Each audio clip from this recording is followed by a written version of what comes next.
Good evening, everyone. Welcome to tonight's Scrutiny Committee. I'm your chair, Councillor Rachel Carnack. This is, I think, our first Scrutiny Committee under the new system. And as you all know, our role is to scrutinise performance and take a closer look at topics of interest across the Council's services, making recommendations to Cabinet where necessary. And this committee also deals with the call-in of Cabinet decisions and decides whether these decisions should be referred back to the decision maker to think again.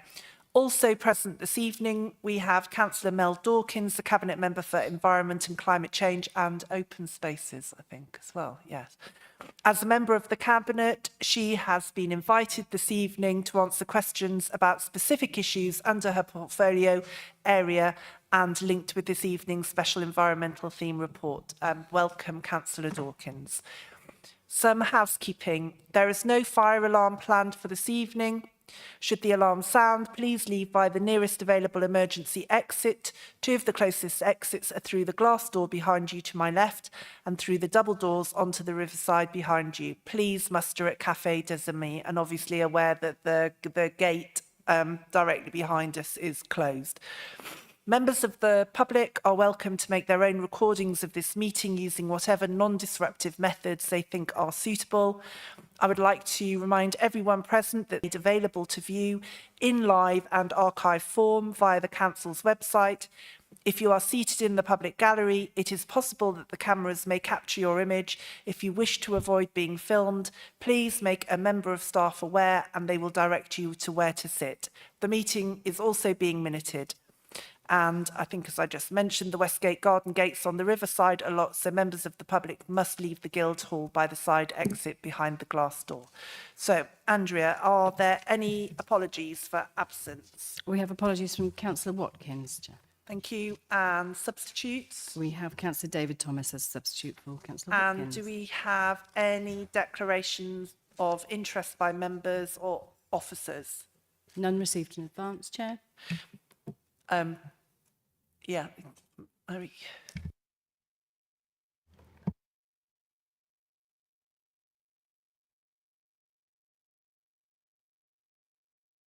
Okay, well, while you're doing that, I'll say with respect to our biodiversity report, I'm a member of the Open Space and Biodiversity Group. Yes. Hi, yes, Councillor Turnbull, I'm also a member of that group. Thanks. As is me. Just to disclose that I'm a director on the Canenco board.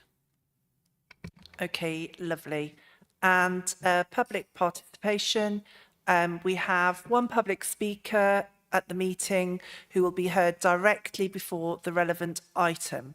So our next thing is the minutes of the meeting held on 11th of September to agree the minutes as a true record, pages 6 to 13. I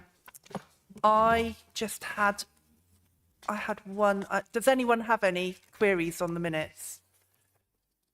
I had one question, which was that Councillor Franklin was emailing in his questions on the report as time was running short. I think Councillor Franklin probably saw the questions and answers, but I don't think any of the rest of us did. So is that something that we could see, please? Well, not right now, right this Yeah, that would be really useful. I think it would be useful to have those included in here. Yeah, sure. If Councillor Franklin's happy for that, if you forward them on and we can add them to the minutes of the, or the next. Yeah, minutes. that would be, or to the next one, because it was part of this meeting. It was Yes. just that obviously we were right at the end. So that would be helpful. Thank you. Are there any other notes on the minutes? No. Do we agree to the minutes? Yes, okay. Minutes are agreed as true record. Right, okay, we move on to item 6. And this evening, Scrutiny has an environment theme. and we are looking at biodiversity and open spaces. And I would like to invite our public speaker, Richard Norman, to speak before Martin Hall gives his presentation. Thank you. Well, which one? Oh, right. Okay. Cheers. Thanks. Cheers. As one of the people who petitioned for the declaration of ecological emergency, I want to thank this committee and the chair for focusing on this theme this evening. Could I also thank the environment team for all the great work that they do, and in particular for the very impressive report that's been produced for this meeting and the whole large range of actions and projects which are underway. That's very encouraging, I think. But when I look at the bigger picture, both locally and nationally and beyond, I can't help being deeply depressed at the way in which the biodiversity loss seems to continue. More and more of the natural environment is being lost. And most obviously, it's being lost to the inexorable tendency of building on the countryside, housing development on greenfield sites in particular. Now, I realise that there are difficult issues here, and we're familiar with them, and we can't talk about the local plan this evening, but the problem is that for all the talk of biodiversity net gain, every development on the countryside represents long-term a biodiversity net loss. I want to link that issue of the pressure to build on the countryside with the issue of pressure on farmers, again, something that's been very much in the news. And I'm talking about small farmers here, not Jeremy Clarkson and the like. But it's not surprising when you look at the plight of small farmers that they're under great pressure to sell up, and that then feeds directly into the pressure to build on them. Now, I want to suggest that there's huge potential in the role of small farmers. Some of you, I don't know whether any of you went to the talk in the Canterbury Festival, which was a series of talks actually by Dan Tewson and the farmers that he works with at Heart's Delight and Nonnington Farm, Winken Udder, and The Friendly Farmer, as wonderful examples of nature-friendly farming and all that can be achieved. So I want to ask this evening whether there's scope for more priority to be given to working with farmers along those sorts of lines, to protect agricultural land and to enhance it for biodiversity. Dan Tewson's work is primarily with farmers in the Count Downs area, but could that be extended to north of the city, for example? I'm thinking particularly of the Blean complex here and the Wilder Blean project, which is trying to work with farmers. But I want to ask how far the council could beef up its work with that and with farmers and get behind that in a big way, because there's scope for real connectivity here, particularly in the context of the Blean complex. Real connectivity, not just the token gestures of connectivity by developers. There's potential here, isn't there, for an inspiring vision to bring together those specific actions and projects which are in the report. There's talk in this connection of a nature-based economy for our district. And there's huge potential there for linking farming and the environment with visitors and tourism. So I just want to ask, is this the bigger picture that we could aim for? Thanks very much, Chair. Thank you very much, Richard, for speaking this evening. And I think that gives us quite a lot of food for thought as we ask Martin Hall to make his presentation. Thank you, Martin. Thank you very much, Chair. I'm just going to wait for the presentation to magically appear on the screens in glorious purple. There we go. Right, thank you very much. So the deep dive this morning, as we've heard from the Chair, is on biodiversity. We've heard from the public speaker talking about the petition for the biodiversity emergency and the trigger that created within the council to revisit some of the things we've been doing and to also look ahead to see what we could do more of. So the report that has been presented to committee and that I'm going to give a summary of through the slides is sort of taking us through that. It's going to be taking us through the team, the strategies that we put in place, some of the projects that we're doing, We talked about performance, so we're going to have a quick look through what came out of the biodiversity working group, their 10 recommendations and the work we've done there, and how we're moving forward with projects through the open space biodiversity group. I totally understand that we're not going to change the world by doing all this. Biodiversity, as we've just heard, it continue to be under pressure, but I think there are many, many good things that we're doing locally that we can strengthen. And I might just add a little bit towards the end in response to some of the comments and the questions from the public speaker. So if I just move on to the first slide, I think it's just useful to understand who's doing this work, how it sits within the council. So the service area that delivers on biodiversity is largely within the environment team, and the environment team is part of the wider transport and environment, and our head of service is Richard Moore. The environment team itself comprises 5 officers at the moment, with myself as the senior environmental manager, and then we have Rebecca, Rob, Giles, Dan supporting all the work that we're doing. It will pop up in a minute in the presentation, but hopefully in the new year we'll have a 6th member of staff, the long-awaited tree and woodland officer, who will again link into many of the things that we just heard from the public speaker, and will be a dedicated officer to move that work forward. So the work that we do within the council is not completely random. We have a lot of strategies, we'll have a lot of information that guides us, we have a lot of work with stakeholders that helps us identify priorities, and we'll look at some of that in a moment. But we also work very much within the corporate plan, and the greener theme within the local plan. You can see how simply we fit into that, and also about the target around greater protected open space within the corporate plan. So we do a lot of work also working alongside the policy team. The last 2 Reg 18 versions of the local plan, myself and the team have been very much involved working with policy on looking at the biodiversity, the open space and the Blean complex. So we've had a really unique position to come in and work alongside those officers and to strengthen those policies as best we can. We've also done a lot of work, as you know, around various strategies, and quite a few people in this room have helped us develop those, fine-tune those, they've commented on those, they've helped us get them adopted, and many stakeholders now helping us actually on the implementation of those. So thinking about performance, one of the key things for us to look at was the biodiversity working group. So section 1.4 of your report will start to list some of the work that we've been doing around those 10 recommendations. Those recommendations were covering a key range of areas that councillors at that time thought were very important, and they remain important today. We've looked at those. We've obviously had that as a real focus for ourselves, as thinking about what the work that we've been doing over the last few years.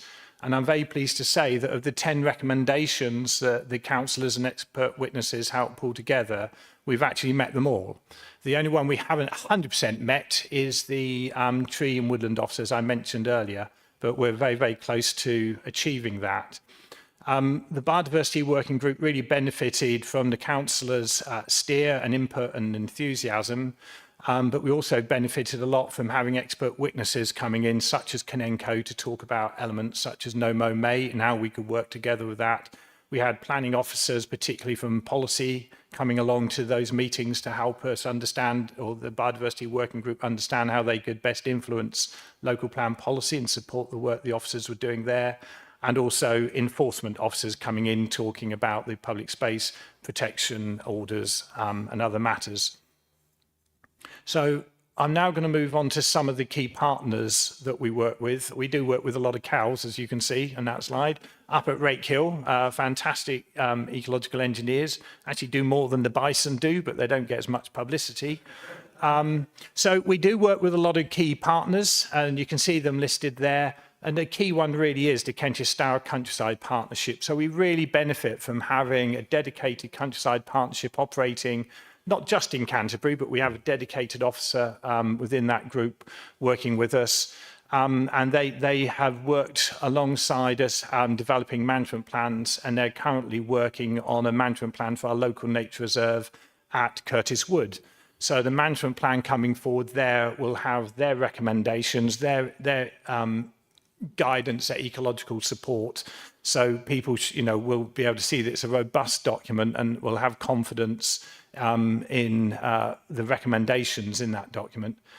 We've also worked very closely with the RSPB. That's been going on for much longer than I've been with the council. I've been here 3 and a bit years now. But the RSPB and Canterbury City Council and Swale have been doing a lot of work around at Sea Salter, and absolutely exemplary project there of compulsory purchase orders on the plotlands and getting those plotlands under single ownership and therefore being able to undertake strategic management across those freshwater grazing marshes. And that's starting to see some fantastic results now in breeding wading numbers coming forward. We really benefit also in Canterbury from our Friends of groups, who all of them undertake different degrees of work around biodiversity. And I could get Sian to stand up. We're not allowed to do that, but Sian and others in this meeting here could stand up and talk at great length about the great work they've done around wildflower creation and management of wildflower meadows. So again, really exemplary schemes. I can't go through all of these because of time. I'd love to. You know me. I'd go on and on. But things like the Kent Downs R&B unit, that's the National Landscapes it's now called. We sit on the Joint Advisory Committee. We work through the management plan. We're going to work with them on the next management plan. We work with Kent County Council very closely around a whole range of different strategies, but Plan Tree, we benefited from a lot in our area.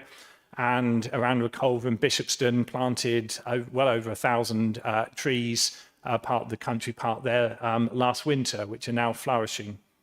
We also benefit in Canterbury of having this unique resource, nearly, I think, actually, through the university and many other stakeholders of the Canterbury Biodiversity Network. And many of us were at a meeting there probably a week ago, maybe 2 weeks ago, really good presentations about really thought-provoking subjects, which are really at the cutting edge of what's happening around biodiversity. So it's a great place to network, but we also get a lot of useful information coming out of there. So key partners are really, really important. A new key partner that I think we're going to work with more actually is around the farm clusters. So thinking about what we've just been hearing about. I've had meetings with the Farming Wildlife Advisory Group relatively recently with their concept of looking at a farm cluster exactly in the area that we're just hearing from the public speaker to see how that would come forward. We're working closely with them to explore how that could add value to what we do. And to think about funding for that. Now, the council is probably not going to be in a position to directly fund, but if we can indirectly support that, then we absolutely will. And we will really value that post. And as we've heard, Dan Chewson and others, have done, again, really good work elsewhere. And the Blean, and I think also the Wantsum Channel could really benefit from that dedicated resource, pulling a lot of people together and building really strong relationships with the landowners there. So, working rather than me knocking on their doors, Canterbury City Council, having a rep from the Farming Wildlife Advisory Group. It is got a flag. Section 1.6 in the document talks very much about how we work across the council. So the biodiversity team, as you've seen, is relatively small. The council is quite big. So we do a lot of work around all these different services, so corporate projects, working within the Levelling Up Fund, looking at the story gardens, embedding tree planting, embedding wildflower meadows and many other aspects in those schemes. I've already mentioned local plans. We work closely with groups such as Foreshore. We jointly attend meetings in Thanet looking at the coastal issues to do with this special area of conservation, and we communicate really well with them. We're doing more and more work with Ellen and the climate change team. And when we get the tree officer in post, we're going to be doing a project looking at carbon sequestration across both our estate, but possibly also wider across Canterbury district to see what real changes can we do, linking Kent Plan Tree, linking the local nature recovery strategy, many of these other aspects together to real issues that the council is working on to deliver at the moment. Working with enforcement, as we talked about dog control orders and public space protection orders, really important to looking after some of our key sites, such as Reculver that we got there, looking at bird disturbance. And we're doing more and more work with the Housing Revenue Account at the moment, the HRA, particularly focusing on a right to grow scheme, where we're going to be piloting schemes coming forward, 2 on HRA land and 2 on what we call general fund land, which is the rest of the council. And some of those I'm seeing coming forward at the moment are looking very, very interesting. Section 1.7 sets out where we've gone. One of the recommendations from the Biodiversity Working Group was to establish a slightly broader open space and biodiversity group. So we cracked straight on with that. One of the big changes here that it is cross-party, but it's plus other representatives who come to every single meeting, not as expert witnesses. So RSPB, we got 2 Friends of groups attending that, and we've got a landowner stroke farmer representative. So that really grounds us in the thinking from the RSPB about so what are some of the bigger problems. So it's not just some of the things that I'm thinking about are problems on our estate, but what are some of the bigger challenges out there at landscape scale? And then Friends of Group coming straight in about what can volunteers do? What can we do on our estate and our parks to improve those? And as I said, working with the landowner, the farmer is also, proving really helpful. That group has met probably about 5 to 6 times now, and nearly every meeting has been focusing on a report that we've been trying to pull together. And I say trying because it has been, one of the more challenging things that we've done so far. And this is our Canterbury District Biodiversity Plan, which is our local nature recovery strategy.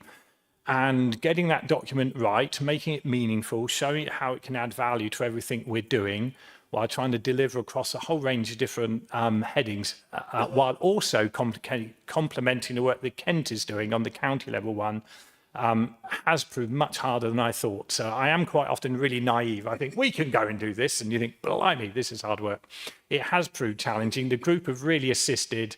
I'm now meeting weekly with the consultant who's helping us write this. Mel is joining in with those meetings, and I think it's some like I can't picture it, but in mid-December, we got our next meeting for the Open Space Biodiversity Group. The agenda went out to members of that today, and a really strong focus on that is a push to get this document finished. And yeah, we've really found that useful, and we'll continue to. It'll be really nice when that group can start looking at other things rather than just that strategy. But that group has helped refine and prioritise the actions, and some of those are the actions that you can see in Annex 2 in this report. So many thanks for that. And 2 projects really, 2 project types you can see that they've been working at. Old Park is one, really driving a strong focus around Old Park and what might be the future for Old Park, with MOD looking at disposing and selling of that. Again, a really complicated issue, but could be a real big biodiversity gain for ourselves. And at a completely different level, but just as important, as looking at policy and how we work with contracts and others, Canenco, around No Mow May, which is a really interesting one. Do we jump on the bandwagon of going with a big banner of No Mow May and then start mowing again in June? And you think, well, what was the point in that?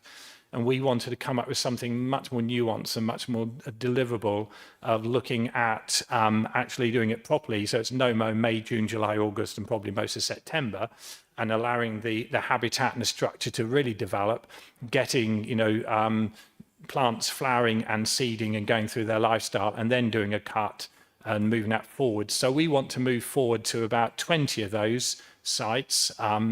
We've currently got 5 at the moment as pilots, and that's a photograph of one of them there, which is up at Cherry Tree Orchard. So you can see the little sign that we put up.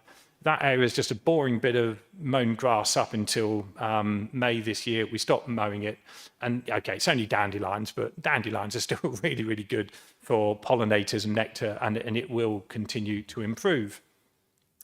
So finances alongside a fly orchid. I like fly orchids, sorry, so I just thought I got to get one of those in somewhere. I'm not going through all my budgets, but what I thought would be useful is just to see, some of the things that we're working with at the moment. So we're benefiting this year from a biodiversity pot that we've got to give grants out to people to move forward. So we're piloting that for the first time now. So by the end of December, we'll have gone back to everybody that's applied to confirm how successful they've been.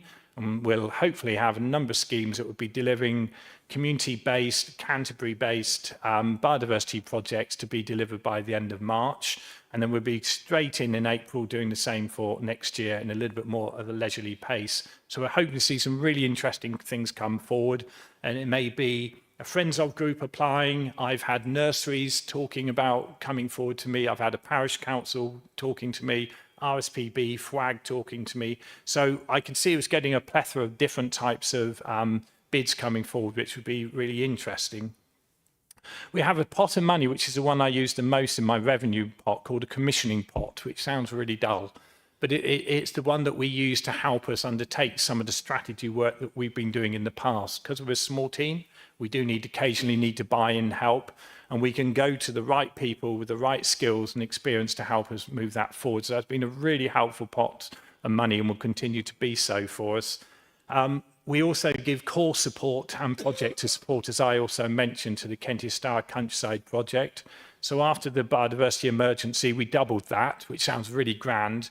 But at the end of the day, it's moved from £2,000 up to £4,000, which I know is not the biggest sum in the world, but it does really help Kentish Stour deliver their volunteer projects. So we've been able to double the number of volunteer projects that come forward.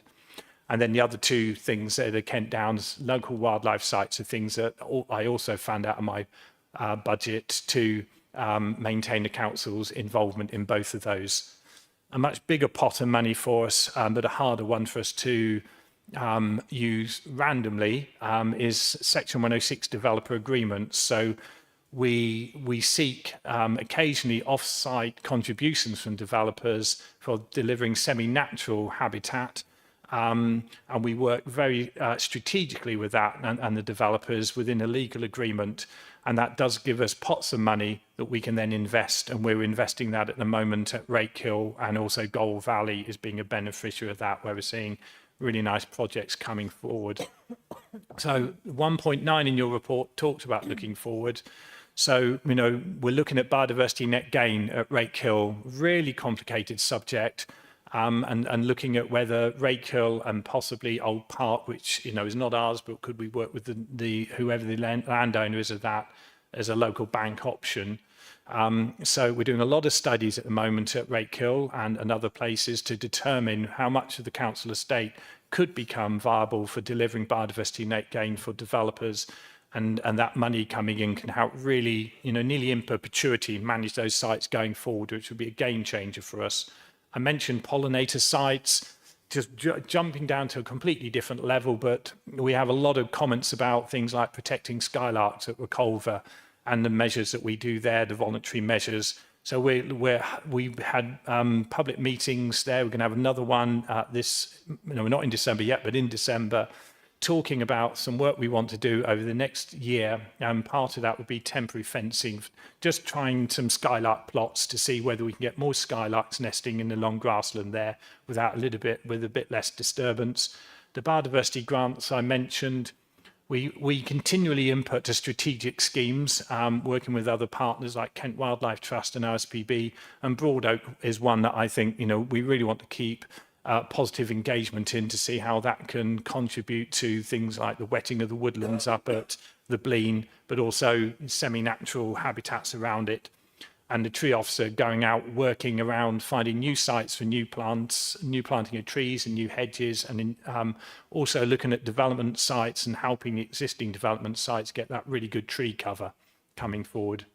My last slide, you'll be pleased to know, is just again talking about how we do this. So consultations, we have numerous consultations. I think sometimes other officers in my team think I do slightly too many consultations or engagements, but I think it's really good to meet people, especially if they don't agree with you actually, because you really need to understand where they're coming from and how we can try and work together.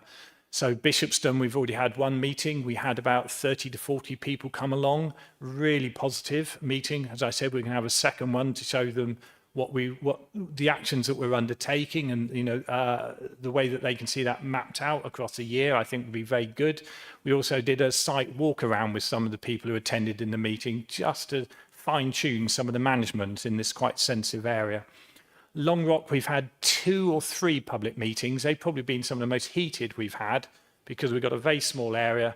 a very sensitive area there. It's a microcosm of some of the challenges along the coast of people walking, people running, dogs on leads, dogs off leads, birds wanting to breed, birds wanting to feed, and we're trying to achieve everything in this one area. We've got a really strong management plan now, and we're working much more with the local community to try and help bring that forward.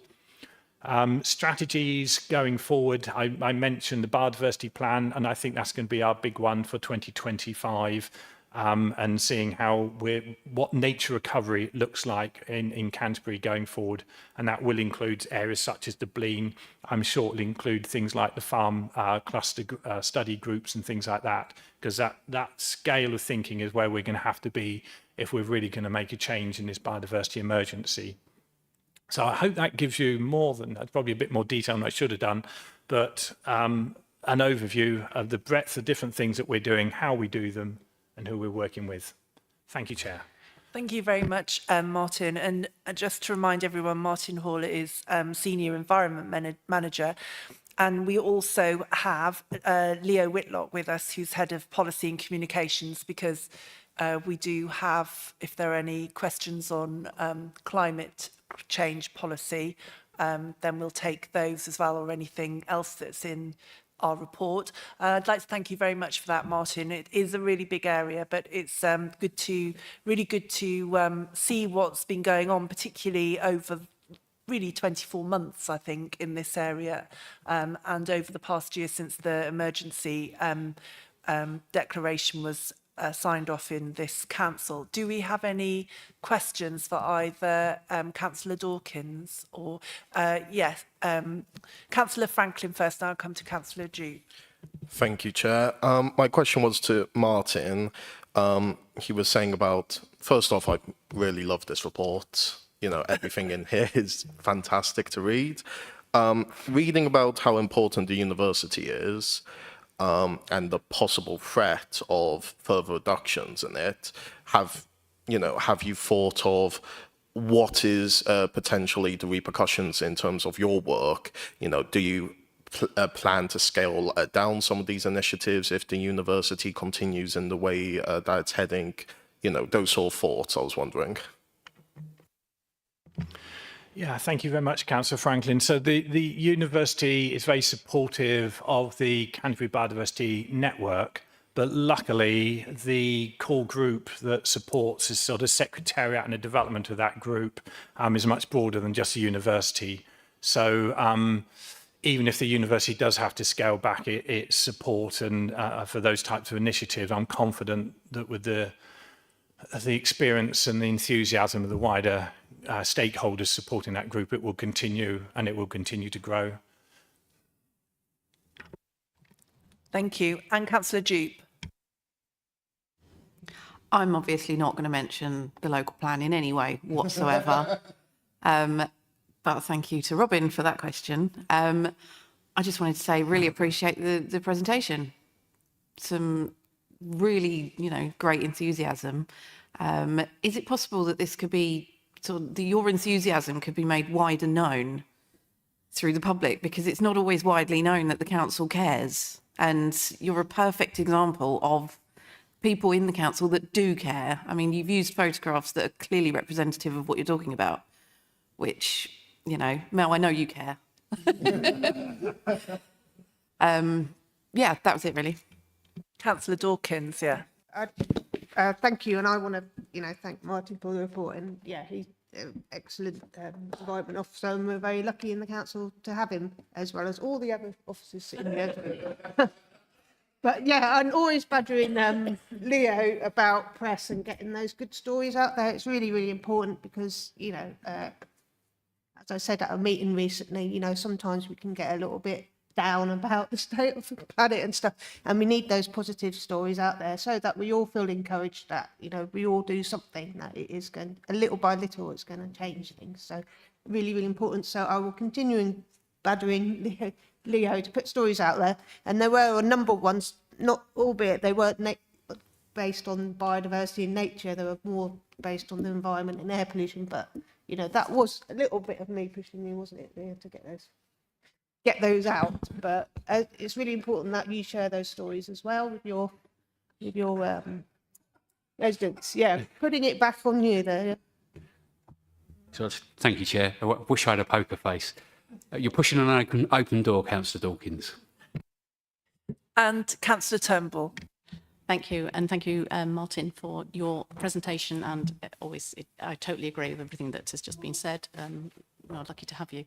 I'm just looking at the tree officer one, and I know that you had some issues when being able to recruit with the original job spec, and you've had to take out the planning aspect of that, which of course is disappointing because we were really hoping, so many developers plant trees and they're not maintained, they're not planted properly, etc. And we're really hoping that that would be in. And so I'm interested to know how that aspect is going to be covered with all the biodiversity net gain. There's going to be such a lot of this in planning, and also what the sort of main focus of that role is going to be. You did mention about looking at carbon sequestration and working with climate change on that, which is great. And one last point on that, will they be working with residents groups and voluntary groups as well? Because I know that the tree wardens in Whitstable are just dying to get some more trees out there, and the Wild About Whitstable group as well, although they're not actually an official Friends of group. They're very keen to work to identify, plant and maintain sites locally. And I think that was it on that. Thank you. Thank you, Councillor Turnbull. Yes, we did struggle to recruit the first time. We actually had a lot of applications, but the job was looking two different directions. It was looking to the very proactive side of it, some of which you've just talked about, but it was also then looking to the very sort of policy legal side around tree preservation orders and providing evidence if we had to go to court and all these sorts of things. And that was a very difficult mix, and that often happens in a job. You're trying to do too many and you cannot find the one person to do face both ways. So what we did have to do is to rationalize that down.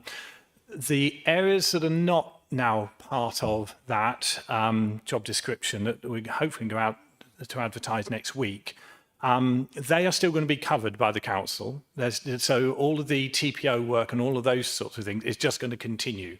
I'm going to be really, open here. The planning department were going to help fund the tree officer post that I was looking after. Then now we're just going to keep that money and continue to deliver in the way that they are. So there's going to be no change in that level of service.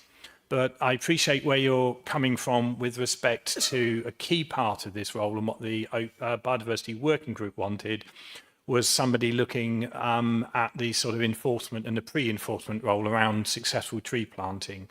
So I'm having conversations at the moment with enforcement and planning, and they both know that what I'm keen to do is for this officer to still have the sort of feet on the ground, still go around sites, still talk to the developers, finding out the facts and the evidence, but what they'll then be doing is passing that across to enforcement for that to then move forward. So the only real thing in that job description that has been lost now, I would say, is the TPO element of it. So you can be rest assured when you see the advert go out, the things that you just talked about will still be in there, just minus the TPO.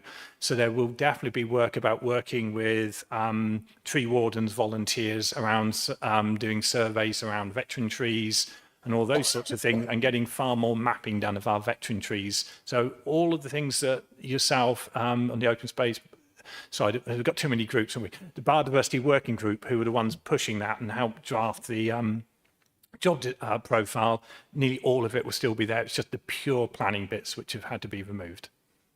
Thank you. And Councillor Dawkins.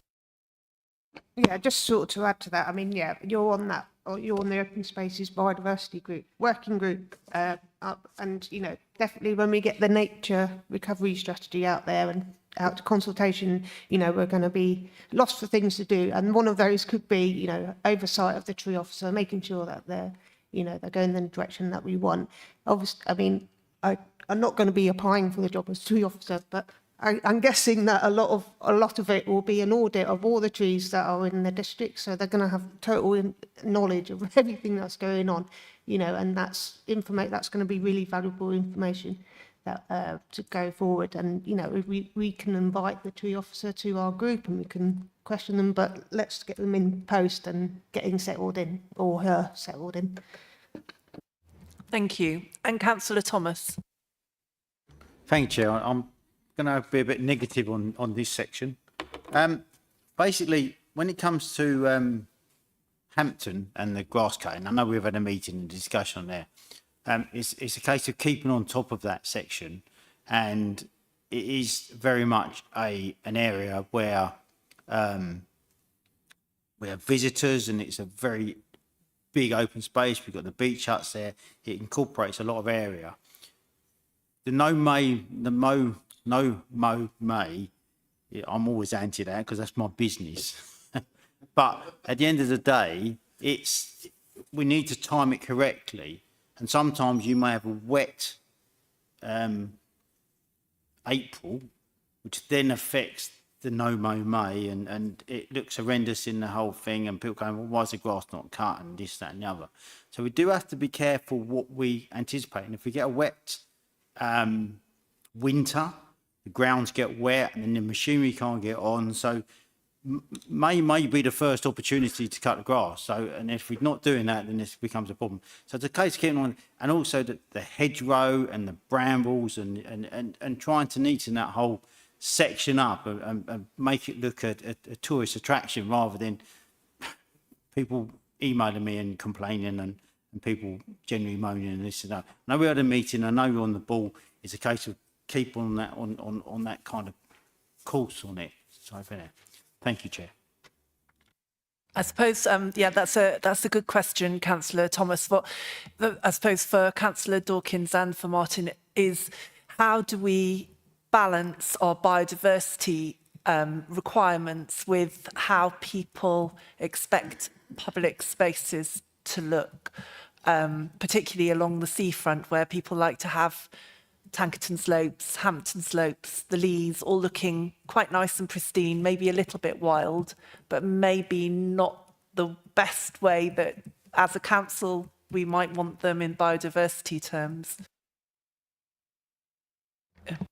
Yeah, I'll come in first, and then so yeah, from a political point of view, or just from a sort of, I don't know, a campaign kind of view, it's something that's really important. And you're right, you know, that there's a proper relationship between our biodiversity and the cuts and everything, and it has been something that has come up, and there was a really serious, well, frustrating, upsetting case, wasn't there, Councillor Howes, and you know, and it's something that me as a cabinet member and other councillors have brought up and really pushed for to improve that relationship. And I know now that the environment team are meeting monthly with Kanenko to make sure that that relationship is there. It's a big piece of work, and there's a lot more to do with that and building that relationship.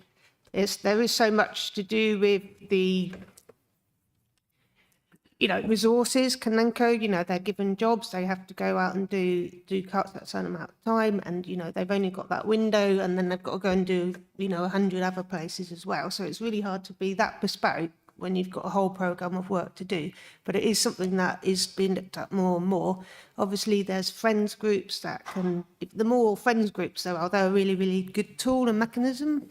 Should I be talking through the chair? I just realised I've just been speaking.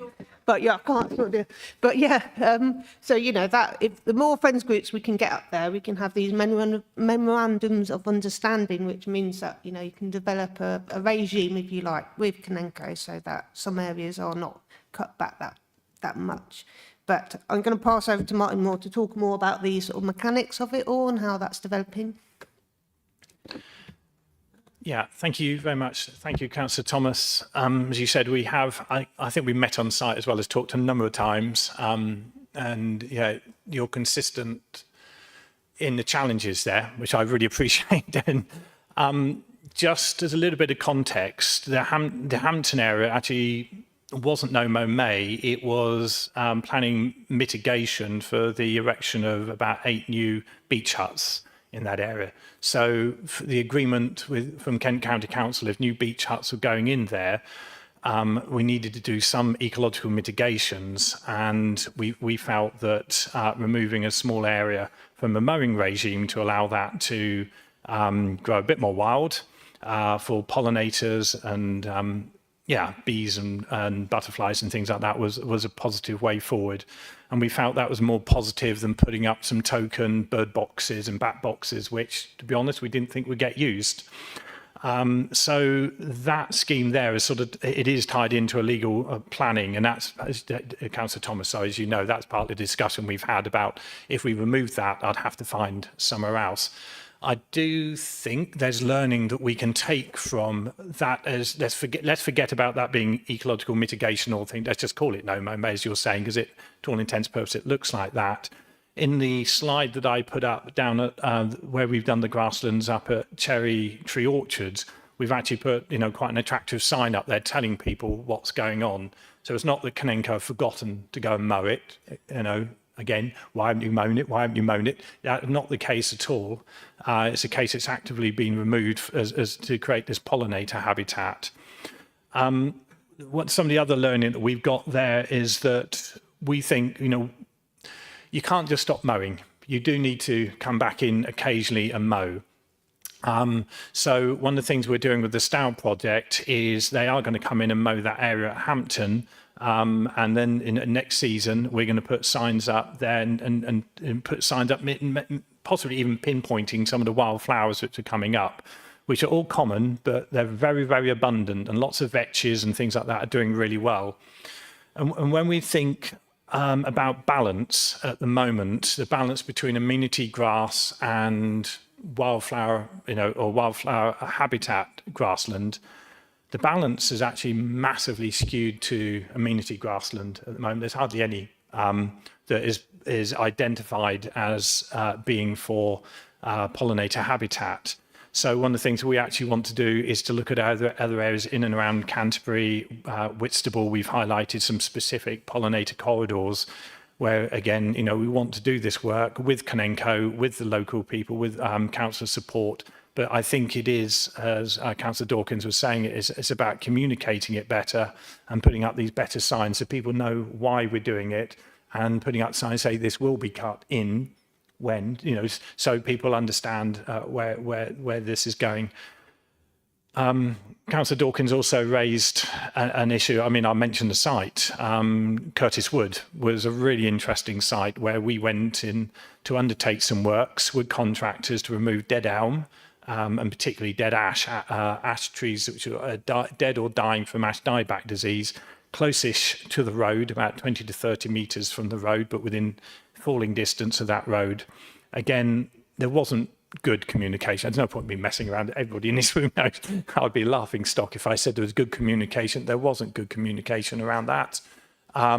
Local councillors made me aware of what was happening. A lot of learning has come from that, and that's exactly what Councillor Dawkins was saying. So around key sensitive sites, Bishopston as well. Chair, if you don't mind me saying, you've also raised issues with me where, as Councillor Thomas has said, the mowers have gone in too early because on the contract it says go in on the 31st of March. The sites are far too wet because they're on London clay, and then we end up with tracking, we end up with compaction, we end up with scalping. So on key sites that we've all listed, key ones that councillors have raised with us, we do now have monthly meetings and then special meetings with Kanenko and contracts to run through those and to see what tweaks we need to make sure we don't repeat what's happened in the past. So, the key thing is learning lessons from that. Thank you. Thank you very much. Yes, Councillor Dawkins. Yeah, just to add to that, thanks, Martin. Yeah, and stuff like training of staff as well. I'm really keen to see Kanenko having sort of some basic sort of agricultural sort of training, about what's a weed, what sort of weed. I mean, this is all sort of stuff down the line, and it's obviously resources and continuing that relationship that we've got. Just something interesting about wild meadows, because I can see friends of Beverley Meadow, her colleague over there. When we put some wild meadows down there this year, and everybody, part of the regime is that once they've grown, you have to cut them back twice, I think it is, or even 3 times. Otherwise, you're not going to get all the weeds come through, and the beautiful flowers just die because they can't compete. So everyone was in shock when these meadows got cut. It's like, how could you do this? But, you know, it's really, really important. It was quite hard to get everyone to sort of understand that that was part of what you need to do to make sure that those wildflower meadows flourish. So, you know, sort of a bit of an education piece there as well, I guess. And then there's the right to grow scheme as well. That's coming along. There have been a few hiccups with that, just finding the right sites. A few of the sites that were picked out weren't viable, and in the end, but we are getting there, and those are going to be really good sites as well for projects to, you know, make sure that we have our biodiversity sites. But yeah, it is a massive balance in there, because we still want football pitches, we still want places for people to play and have picnics and all that stuff. So it's about the communication all along, really, I think. Thank you, Councillor Dawkins. Before I come to you, Councillor House, I just want to say there was a good piece of communication earlier this year on the new mowing regime. But I think maybe that needs to go out a bit more regularly, because probably every quarter, because otherwise it's just going to get forgotten, isn't it? And I think that's one of the questions is yes, if it's been scalped, has it been scalped because it's a wildflower meadow, or has it been left because the weather's not good? I think we need more information. Yes, Councillor Dawkins, did you? On that, I mean, KCC has their No May May. They do quite a lot of that public awareness on that. But that's specifically really for people for their gardens. It's not for districts and, you know, cutting parks and things. So I think there's a little bit. So, you know, we'll get back on that. I think we've already planned. We put it in the diary to get those news pieces out. Sort of. Probably March, April time. But yeah, No Mow May is directed at people's gardens more than, and then it's changing now, stay around for June as well. And, you know, with climate change and, you know, yeah, you're right, if it's a wet spring and stuff, then, you know, you want the flowers to stay a bit longer. You know, there's so many different variables. And Councillor Carnac and Martin Hall, you remember when we were having our open spaces biodiversity group, that the Hearts Farm guy? I really want to get that circle diagram.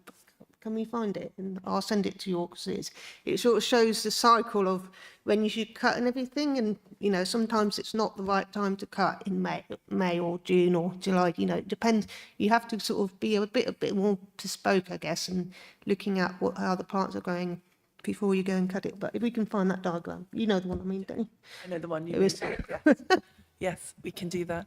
Right, Councillor Howe, sorry, taking ages to get. Oh. Thank you. Firstly, having seen the disaster that was Curtis Woods and where we are now, just shows how people have learnt and how things have moved very, very quickly. And I understand that the plan is going out to public consultation, I'm guessing end of this year, beginning of next year. So well done on that. And it's really important that we do learn from mistakes which are made. I think there's a lot that goes on within our district, and a lot which goes on within our district which we don't get involved in. I know for a fact that Herne Broomfield Parish Council have tree planting most weekends. I know that Ellendon Farm won a major bumblebee award, and it's got 160 acres of land it's given up to pollinate, which is really, really important, which is all Rake Hill area. And these are things which we all know as ward councillors, and we pick these things up. So my first question is, how do we let you know when these things are going on if you're not aware of them? Because I think that's really important, that we get an overall picture of the biodiversity and what other projects are going on and where the expertise is. My next question is, we have a scrutiny committee, and one of our roles as a scrutiny committee is to scrutinise what is being done. We've got some qualitative data. We've also, I'm guessing we're going to have some quantitative data. But how are you setting targets to actually prove to us that you're making best use of public money and we can actually scrutinise these things as successful or not?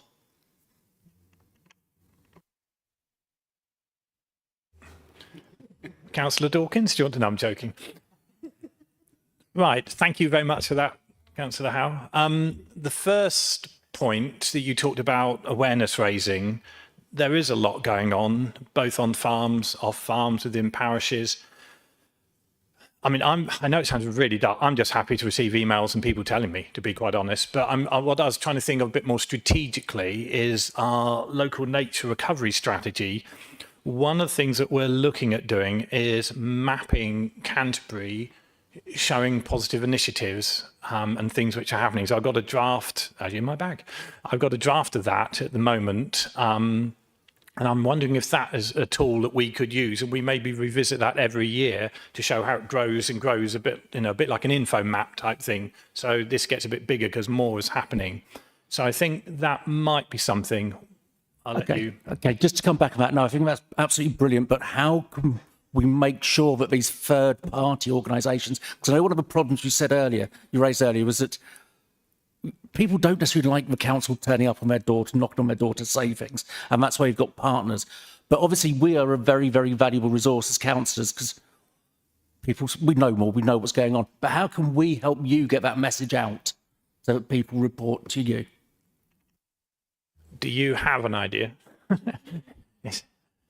I'm very happy to work with ward councillors and parish councillors to understand, like do an audit of each of the parishes. I think there might actually be something. I'm really trying to go back into my brain here about sort of parish improvement plans and enhancement plans and things like that. The way we've talked about undertaking an audit, which possibly might even go into your second question, which I'm not ignoring. I'm still just trying to think how to answer it. Thinking about, if we undertook an audit of each of the parishes, what have they got? What land is in stewardship? What land isn't in stewardship? We can get all of that information off Magic Map. I'm thinking that might be quite a cool way that we could do it. And then we'd have a sort of like a health check, and we could show trends by parish, and then we could bring that back, combine all of that to look at the district in its whole. I'll let you. I will just come in. No, I think that's a really good idea. I think that's brilliant. And I think that's something, because we still have rural forum. And this, I believe, will be something very, very useful for you. Alex Ricketts is the chair of this, and it might be worth Mel talking to Alex to see if this is something which could be brought up at the parish forum, where you could actually explain, because the parish councils are an excellent resource and they know exactly what they're doing. And I know a lot of parish engagement is vital, because they have got that local knowledge much more than most of us ever will have.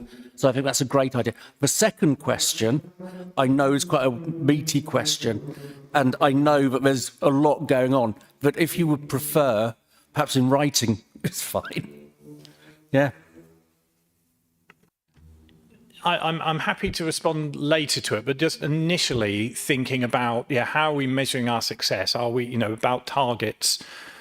The Canterbury City Council obviously only owns a small amount of land. So, within 76% of land is farmed. We have no jurisdiction, no planning jurisdiction over that at all. We can encourage, if we looked at things like nightingales, what are we doing around nightingales? We're doing very positive things around Old Park, as the Friends of Old Park and Chequers would. At the end of the day, we don't own that site. And nightingales only spend 2 to 3 months here, and they spend 9 months in Western Sahara, where they're having a lot of problems. So we, Canterbury City Council, are measuring our targets. So exactly the same problem as Natural England do, as RSPB do, as Kent Wildlife Trust, that there's so many different impacts on wildlife. Look at, I get a monthly report from RSPB talking about the Blean and looking at trends in the population of butterflies. So, they are doing fantastic work around heath fritillaries there, and the population's going down and down and down. It's a really, really challenging one. If it's a business, your business plan would look a bit odd at times. There was one slide I had up where we can definitely talk about successes. Again, where we're working with Natural England and the Kentish Stour Countryside Project, and also some local volunteers and local experts, is Tankerton Slopes and Long Rock. Now, Long Rock might be quite challenging around, we haven't got little terns breeding there, and I doubt we ever will again. Haven't bred there for 20 years. It's going to be a real challenge.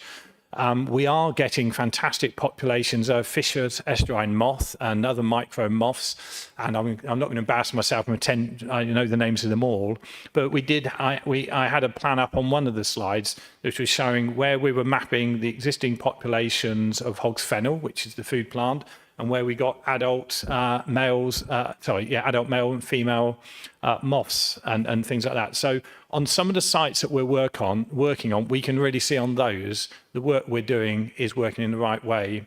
The same as at Larky Valley Wood, we're doing, it's one of the longest, I think it is possibly in the country, the site that's been surveyed for the longest for dormice. So we're not doing it. We have a volunteer group that do it. They've done it for years. I support them with a tiny bit of finance every year to buy new boxes for the dormice. We receive reports from them about the trends. I then work with Natural England and the Kentish Stour Countryside Project around where we're doing woodland management, and we're doing a lot of our targeted management at Larky Valley Woods to make sure this population is growing and growing at a time when nationally the population possibly isn't doing that well. We also had, I joked about the fly orchid, but that's taken at Larky Valley Woods. So we're doing very targeted work to expand on some of these populations. But these will always be islands within a much bigger sea of problems. So where we can, I think we're actually doing quite well, but there's a lot of things we can't control.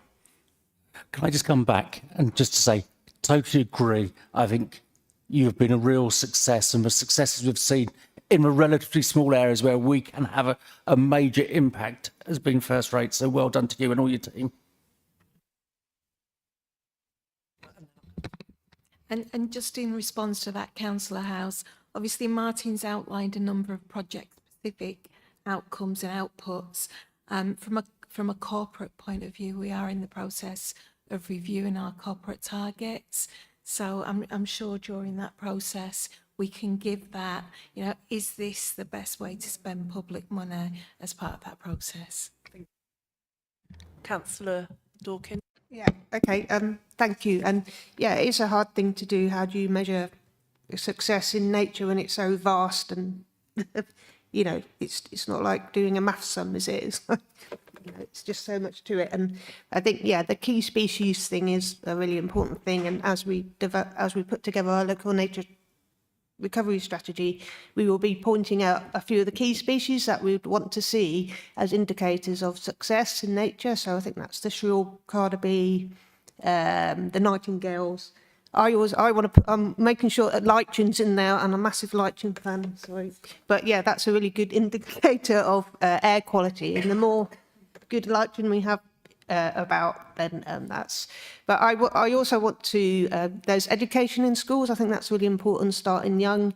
And I'm really keen, I haven't told the group yet, but I'm really keen for the pictures in the local nature strategy for Canterbury. That is a really good document. Also, we could be working with a lot of our young people to come up with some of, so they're sort of involved from the beginning. They could be doing a lot of the pictures to go in that document as well. So, there's got to be some of us are massive experts when it comes to nature, but a lot of us are not, and we really need that entry level. So where you're looking at something that's really attractive and nice, and then you get involved.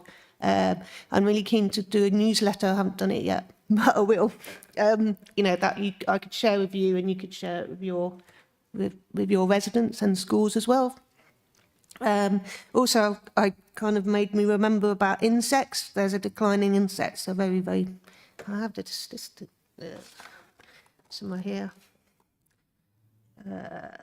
Decline, a 66% decline in insects, and there was a few studies by Bug Life. I think volunteers could get involved, and you measured how many insects were squashed on your windscreen as an indicator. So there's lots of voluntary things that you can get involved with to start measuring how nature's improving. And I think also there's the Kent Field Club. They're always looking for volunteers, and you go out and measure species. And ultimately, again, friends groups and the right to grow as well. I mean, these are all ways that we can. The more friends group we have, that's kind of proof that we're kind of succeeding, because that's showing that more people care about where they live and wanting to look after nature around them. Okay. can I just come back on friends groups? I think friends groups are brilliant. There's no doubt about their brilliance and what they do. But friends groups don't always have the expertise that people like Martin have. So it's making sure that that expertise is shared, I think, is the most important thing with any friends group. Hence, Martin's very busy going around various friends groups. I think it's Rebecca Booth who's kind of does that as well. But you know, there is a document out there how to set up a friends group, and I think the Right to Grow initiative is a really good initiative. And once those get up and running, you know, a lot of that's about growing your own vegetables and stuff. So, you know, if there's an incentive, I'd probably be more involved with the Right to Grow, even though I'm the chair of a friends group. But you know, if I know I'm going to get some tomatoes out of it, then I'm definitely turning up. But I mean, yeah, I know what you mean. We need to support everybody to get their expertise, but you've got to start somewhere, and it's about giving people that confidence that you can do it. Thank you.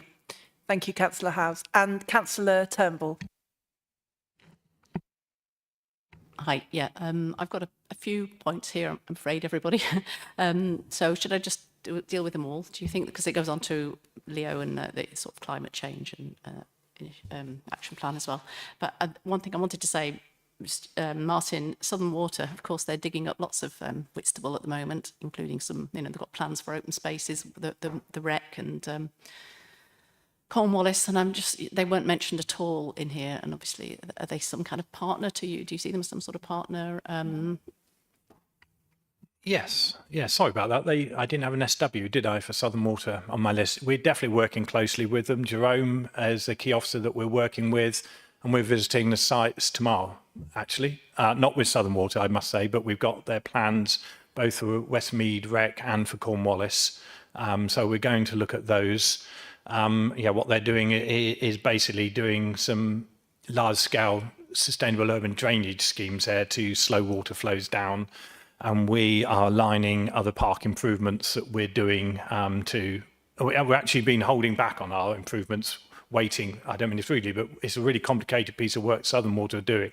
We don't want to compromise it by doing other things that we're looking at doing. So we're trying to twin track the projects, and Southern Water are working proactively with us, and they're also giving us funds for investments in play and things like that there to sort of, well, yeah, further their community spirit. But the actual work that they're doing, I think, will also be really good for biodiversity, because there will be sort of mini wetlands for part of the year. So thank you, Councillor Turnbull, for reminding me some of the other things that we're doing. Appreciate that. Can I carry on with my other bits? So, yes, looking at the climate change bits, great to see that there's applications going in for all those funds that are out there, and that's really good that the grant applications are going in. And carbon literacy training, I was just going to say, you've got that rolling out next year. Will that be compulsory for all staff? I've got some more questions. You've got renewable energy. Oh yeah, feasibility study for renewable energy on CCC owned land. Is that going to also be looking at buildings, roofs, etc.? And that's another one we mentioned. And the air quality strategy, you're saying about revoking the AQMAs and developing an air quality strategy. I wondered if there's any sort of idea of what that might look like, what the sort of scope and ambition is for that. And then there's £34,000 left over from the air quality grant from DEFRA, which needs to be spent. I just wondered if you've got plans for spending that and what they might be. Thanks. I'll do a couple and then I'll. Is that all right? Or do you want to do it? Well, the carbon literacy, yeah, I believe that, yeah, that is staff are going first and then the councillors afterwards. Yep, got that right. All right, yeah.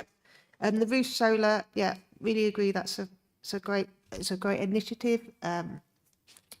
But it was something that I was really keen to push really quickly. But there are a few problems with it that the roofs.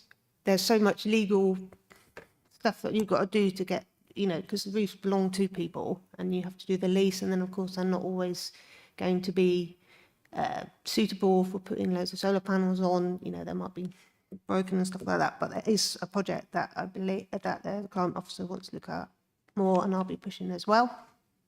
I'll let you take the air quality stuff. Yeah. Thank you, Councillor Dawkins. Thank you, Chair. I might just add a little bit to what Councillor Dawkins has talked about. The renewable energy on our assets is our roofs, our properties, our car parks, looking at the ways we can get renewable energy into those. If it was easy to do, we'd have done it yesterday. It's all very challenging and very complicated, but we need to start the work of working our way through that.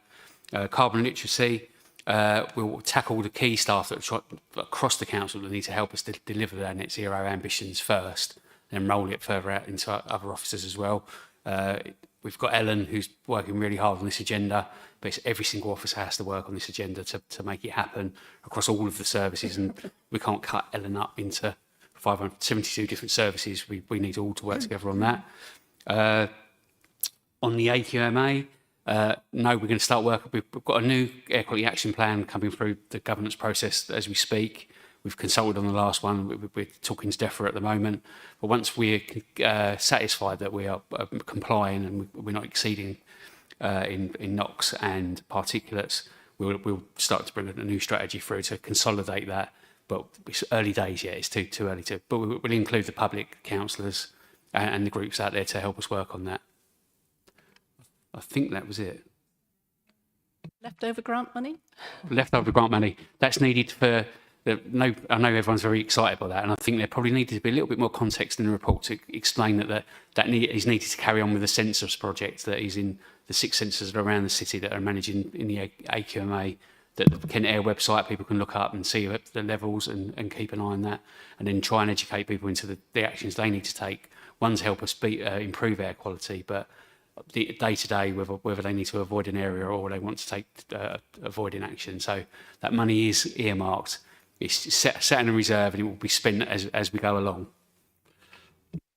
Thank you. Much. And Councillor Brady.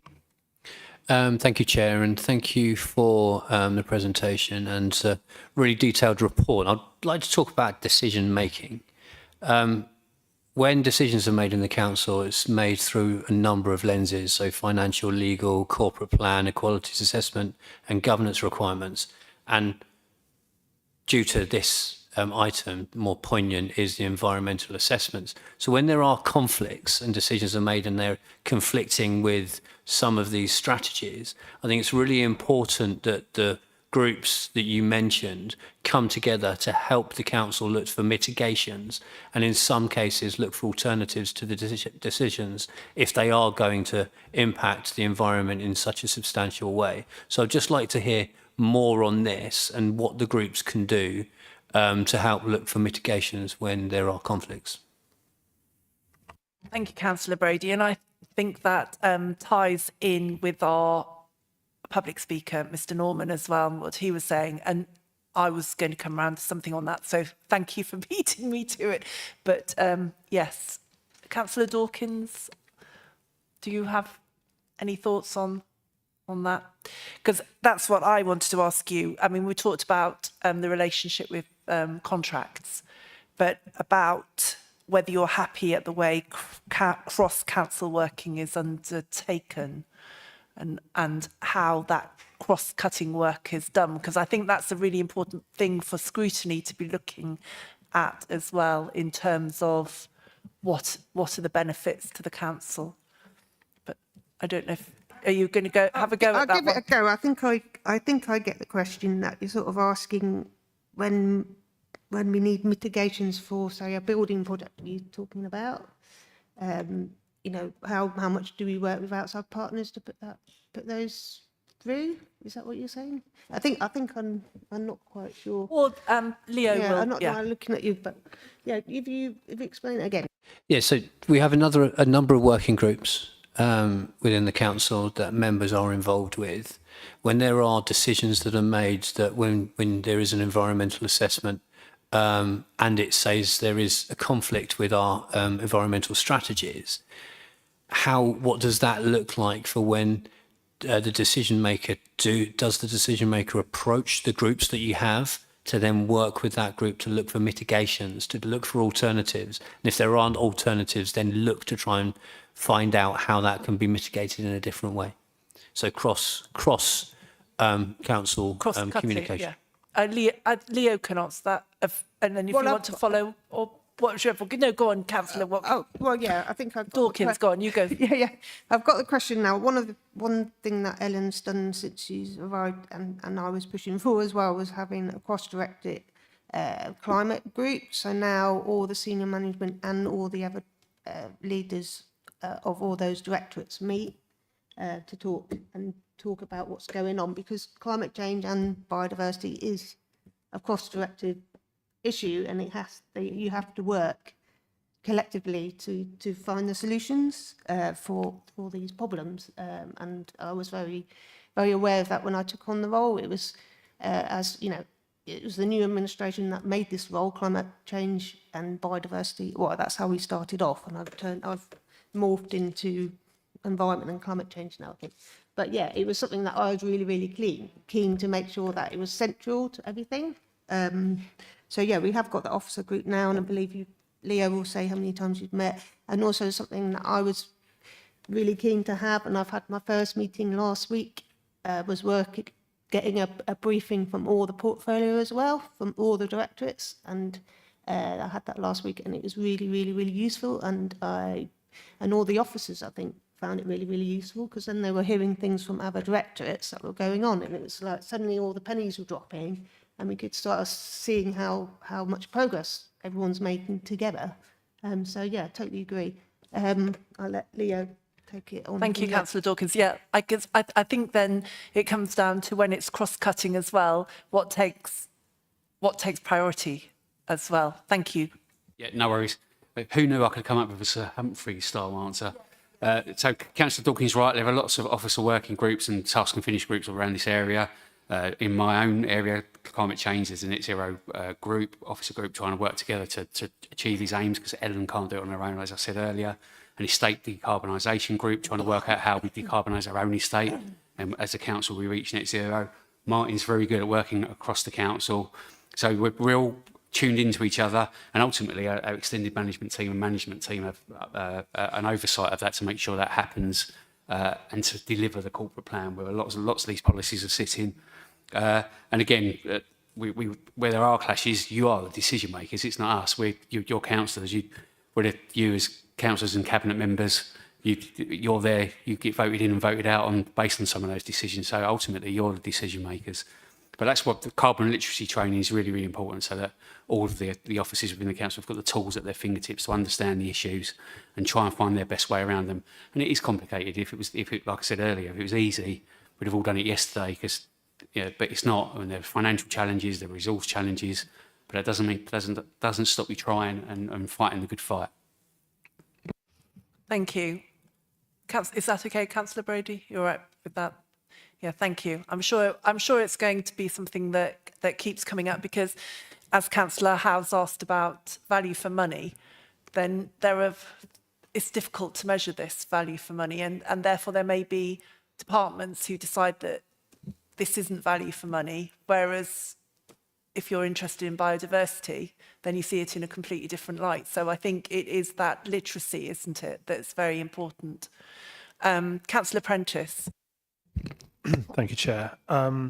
Just dealing with the point in section 2 on the draft budget proposal for hydrotreated vegetable oil for the council's refuse fleet. I was wondering, in the past, I think it's been suggested that battery electric vehicles might be trialled or procured for the refuse fleet. And I'm just genuinely interested to know if that's still something that's being considered, or if HVO is actually a worthy alternative, because if you're looking at a very similar reduction in emissions, and it obviously points out in the report that diesel is the most significant emitter of greenhouse gas emissions, if the HVO route is the route we're going down, I just sort of would be good to know if there's any clarity on that. I also had a question on EV charging, because I know Kent County Council is consulting on that at the moment, and Councillor Dawkins knows I've put some suggestions forward. Do officers and does Councillor Dawkins actually have a view on where those EV chargers should be, and also in particular what is the status of EV chargers at our park and ride sites, because obviously that's a very good location in my view for additional EV chargers. I'll keep it. I have other questions as well, but there's 3 in one go, so I don't want to overwhelm you all at once. Thank you. Thank you. Okay, I'll answer what I can. So yeah, the HVO, totally agree. It's sort of a stopgap solution. It comes down to that word contracts, and we need to finish the contracts that we already have. Otherwise, we're going to get into more trouble. Also, I believe there's an issue of where we're going to have the substations and where everyone will be charging all these vehicles, and of course they cost money as well, and we need to take that all into consideration. There's new technology changing all the time. I think there's some technology where you can take your old trucks and then turn them into EVs, and I don't know how well developed that is as well.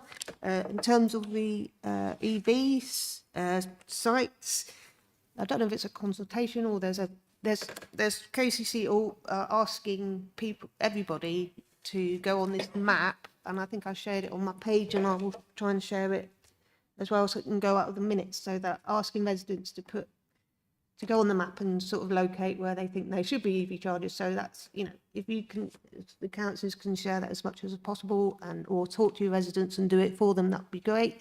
I think that was about it that I can remember answering. Is there anything that did I miss something out? No, I think it was a very quick follow-up, was just to say that I think there could be a more emphasis on EV charging for residential car parking, because it strikes me there's a lot of smaller car parks that haven't had a huge amount of investment in recent years, and I understand the reasons why.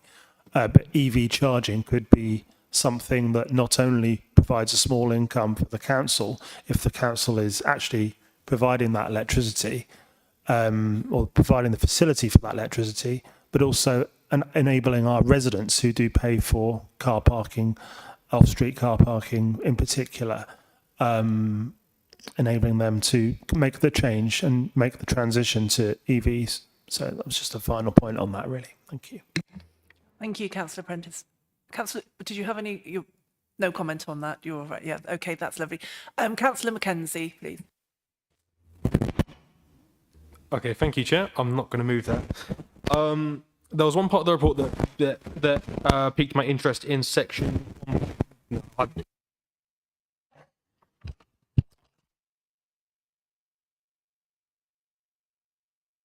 There we go. Is that better? Cool. Right. So there was a point in the report that piqued my interest in section 1.9, looking forward to works that are planned over the coming year. So input to Broad Oak Reservoir biodiversity plans. So I know as one of the ward councillors how important of a proposal this is. So I'm just wondering, I hope I'm not jumping the gun by asking if we know what sort of proposals you're going to be making now, and if not, when can we expect to know what inputs you'll be having, and can myself and Councillor Moses, as the ward councillors, have some involvement in that, please? Yeah, thank you, Councillor. So we invited the promoters of Broad Oak Scheme to come down to give a presentation to stakeholders, part of the Canterbury Riverside Group, I think that's what we call it. They had about half an hour presentation and opportunity to answer questions, and really it was awareness raising. So that was probably about 8 months ago. So that was really, really useful. I'm aware that the promoters have also been having some conversations with the RSPB and the Kent Wildlife Trust regarding links to the Blean woodland. And interestingly, some of that was about trying to make sure, I know it sounds really daft, but at times when the reservoir was full, water didn't spill into the woodlands and cause problems, where the Kent Wildlife Trust and RSPB are spending most of their time trying to get the woodlands wetter. So we were just trying to make links as actually that might not be a bad, as long as it's done in a managed and a proactive way. So I'm just trying to make sure that we're not missing any tricks around Broad Oak if it does come forward as a scheme. And looking at that also, is looking at it as possibly maybe a little bit bland to say, or a bit naive to say, as a honeypot site also, a honeypot site for biodiversity, but also possibly a honeypot site for people. One of the issues that we have is a lot of our areas which are rich in wildlife are also rich in public rights of way and dog walkers, people like me out with my dog in the Blean most days. And we're really interested to see, you know, could some sites such as Broad Oak act as a honeypot site where more people would go to that and have the freedom to enjoy without impacting on things like the heath fritillaries that I was talking about earlier, the butterfly there, and breeding birds such as ground nesting birds such as nightingales and also woodcock in the wood. So some of the things that I'd like to, the reason I put that down is because I want to get more involved working across the council with the Broad Oak scheme, working with both development management, but particularly the policy planners. So, you know, this is an open door. We've been looking at the representations in the previous 2 rounds of the Reg 18. So, you know, gaining understanding, gaining knowledge, both from the promoters as well as residents and councillors. So I just want, at the moment, we haven't played a very active role there because there's been so many things going on. We've been developing lots and lots of different strategies, getting our house in order, getting our priorities set. Broad Oak area continues always to be in a very interesting area. And so what I want to do is to bring some of my strategies and action plans to those meetings and start to, you know, work very proactively there. And of course, councillors can be involved. There's absolutely no issue with that whatsoever. We would, you know, applaud that, and no doubt you'll be involved anyway.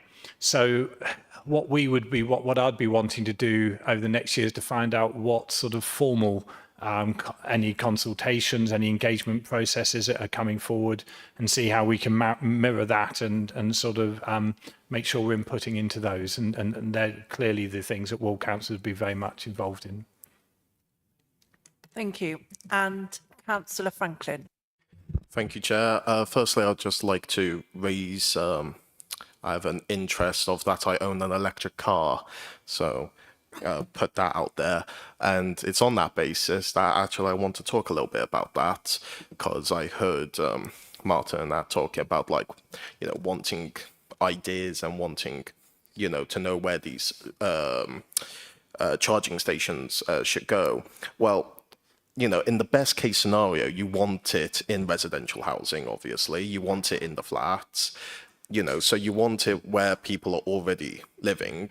But then besides that, the next best thing is having fast charging, you know, 60 minutes to an hour and a half charge to, you know, get them done, and to have that parking space only there for about an hour and a half, 2 hours. That way, then you can keep getting people switch out. Because the problem we're now starting to see is that people are starting to queue up for charging.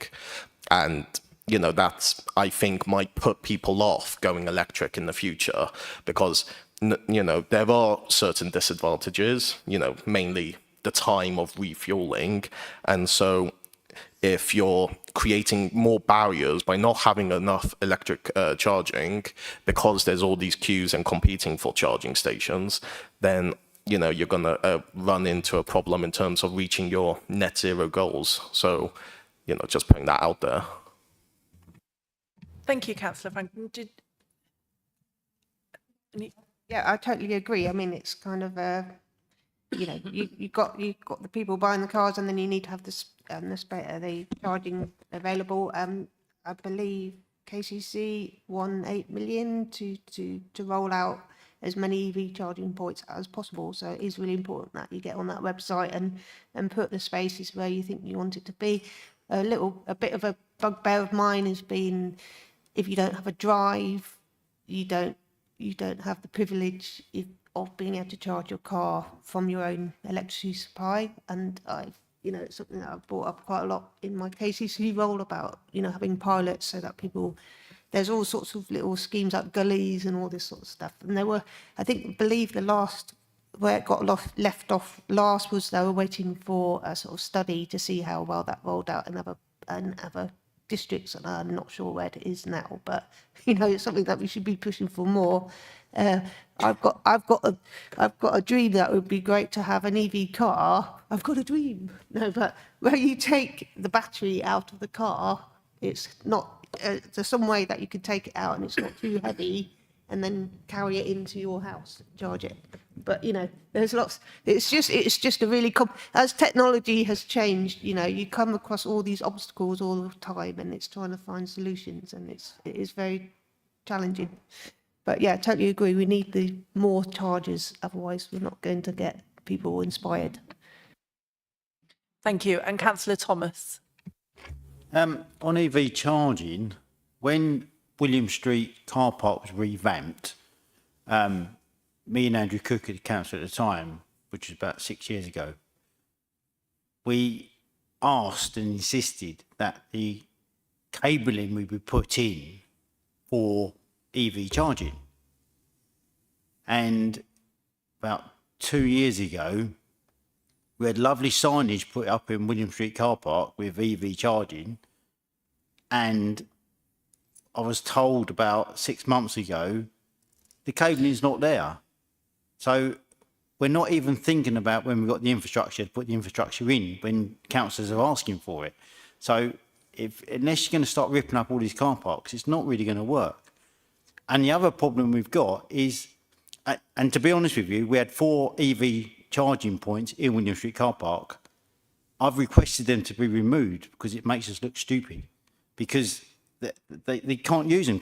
It's 4 parking spaces that are now gone back to parking spaces for petrol, diesel, whatever you want to do. You can park electric, when you park electric car in there, but you can't charge it. So we're forward thinking as councillors, we're putting it forward, but the infrastructure is not being put in. And the other problem we have got is when it comes to planning, EDF are already telling us, or network power, whatever they're called, they haven't got enough capacity to put in the cabling to put electric charging in. So what the developers are doing, and it comes through planning, we've mentioned it planning loads of times, they can't put the charging points in as standard because there isn't enough electricity to supply the charging meters. Everyone has a meter. So the whole EV charging is nuts. I considered buying an electric vehicle, but actually, one, I hardly do any mileage on the car. Is it really worth it? I've got solar panels. It costs me nothing to run them, so I could charge it at home, not a problem. But that's before I had the solar panels put in. But it doesn't really work because we haven't got the infrastructure. The country hasn't got the infrastructure to do it all. And if we're going to go to 2030 to have electric vehicles, I'm not sure when I'm going to buy another car, to be honest with you. But that's it. But, we're trying to forward think it, we'll put it through, and then we get told, oh, the cable is not strong enough. And then you get told by electric companies, there's not enough power to put the charging points in. So I don't know where we're going to solve all this problem. Thank you. Yeah, Councillor Dawkins quickly, and then we'll come to, or Councillor Worley. Yes, thank you for your report and contributions to Councillor Dawkins, which I did find really interesting and informative. And this is really a basic question, really, but it's come up a few times. Martin, you mentioned walking your dog in Blean Woods, which is an area which I know very well, and how many of our areas where there are lots of interesting wildlife and potential biodiversity, also lots of rights of way, which leads to people walking there and taking dogs. And you sort of just touched on, trying to get those two things working together rather than against each other. I wouldn't mind if you could just sort of clarify for me, how you do that. How do you have an area where lots of people come with dogs, maybe off the lead, but also encourage bird life and biodiversity? Thank you. Thank you, Chair. It is a challenge. As I've alluded to a number of times, as I said, we had a very good example, Long Rock, which is a part of a Ramsar site. So it's internationally important, as in globally important. It's part of a special protection area and a special area of conservation, which is of European importance. It's a site of special scientific interest, blah, blah, blah. And it's also an area like I run through it most days. We have park run coming through it. We have lots of people walking their dogs. We have put new signage up there to try and say to people, this is your nature reserve. It's our nature reserve. How can we work together to protect the site? We tried to make on those signs people far more aware of where the birds are, say, coming from. So these birds have flown 3,000 miles, blah, blah, all this sort of awareness raising we're trying to do drip, drip, drip, so to speak, to enable people to realize that the area that they're undertaking a daily recreation in is actually, I'm not saying it's a tropical rainforest, but it is a global importance. It is a challenge. People don't like always to modify their behaviours. I don't always like to modify my behaviours when I'm walking my dog in the Blean. He loves a good run around. So, I understand the challenge from both sides. We've, on very particular sites where we got real pressures, such as Long Rock, we have undertaken the public consultation as part of the broader Dogs on Leads orders. And we're now looking, as it says in the report, around enforcement of that. And that sort of, there isn't much of a carrot in some respects, but there's a little bit of a stick that we can do. The only part of the carrot is saying to people how they can help us move this forward. At the end of the day, we've got other initiatives such as the Birdwise East Kent, who go down and talk to people and do very positive engagement with them. And they, again, it's all about awareness raising, with those users of those sites. But at the end of the day, we do just have finite sites, and we got a population who loves to go out and explore and enjoy. And we spent the last 20 to 30 years saying to people, get out, go and enjoy. And it is extremely challenging.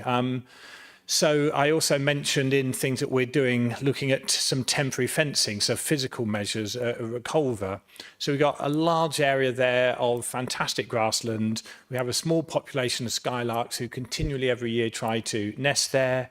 A few dogs sort of running through once a week is enough to discourage those skylarks. We have a duty under the Environment Act to promote biodiversity. So we're working with people there, working with the new Friends of group. We're getting new signage up there. And we are going to, as I said, test this sort of putting up of temporary chestnut paling fencing to see, what we can do. But it's, as I said, these are microcosms of a much, much bigger issue. It is a real challenge. It's multifunctional management. They all talk about it as being a fantastic thing. It is a very, very difficult thing to do.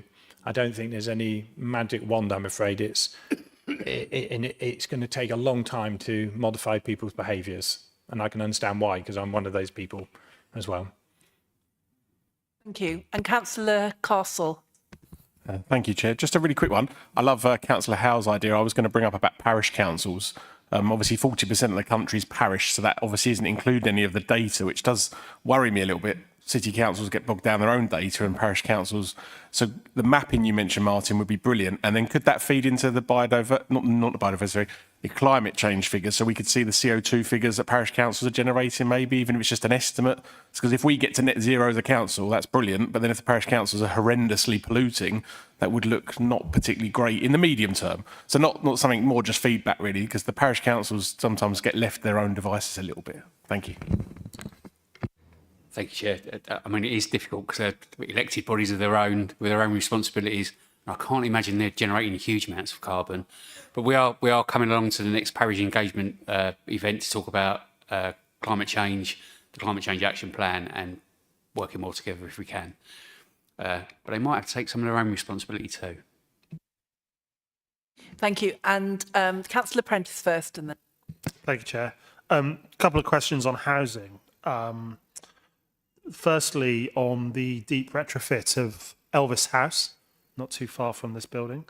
The unsuccessful procurement earlier in the summer, I was wondering why that was unsuccessful and whether that was related to the quality of the tenders that had been submitted.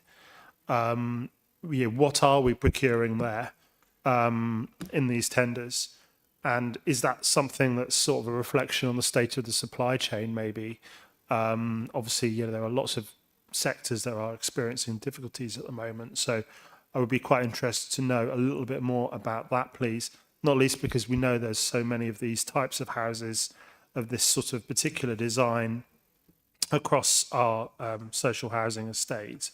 And the other question on housing was is related to that one, actually, but it's about the point about the Warm Homes Social Housing Fund, Wave 3. Does this therefore mean that we have surveyed our housing stock to an extent that we have a clear enough picture of what the condition of it is? Because I know that if we were to go back this time last year, we were experiencing some difficulties in recruiting sufficient surveyors who could take a look at the state of our housing stock. So I'd just be interested in some answers on those points around housing. Thank you.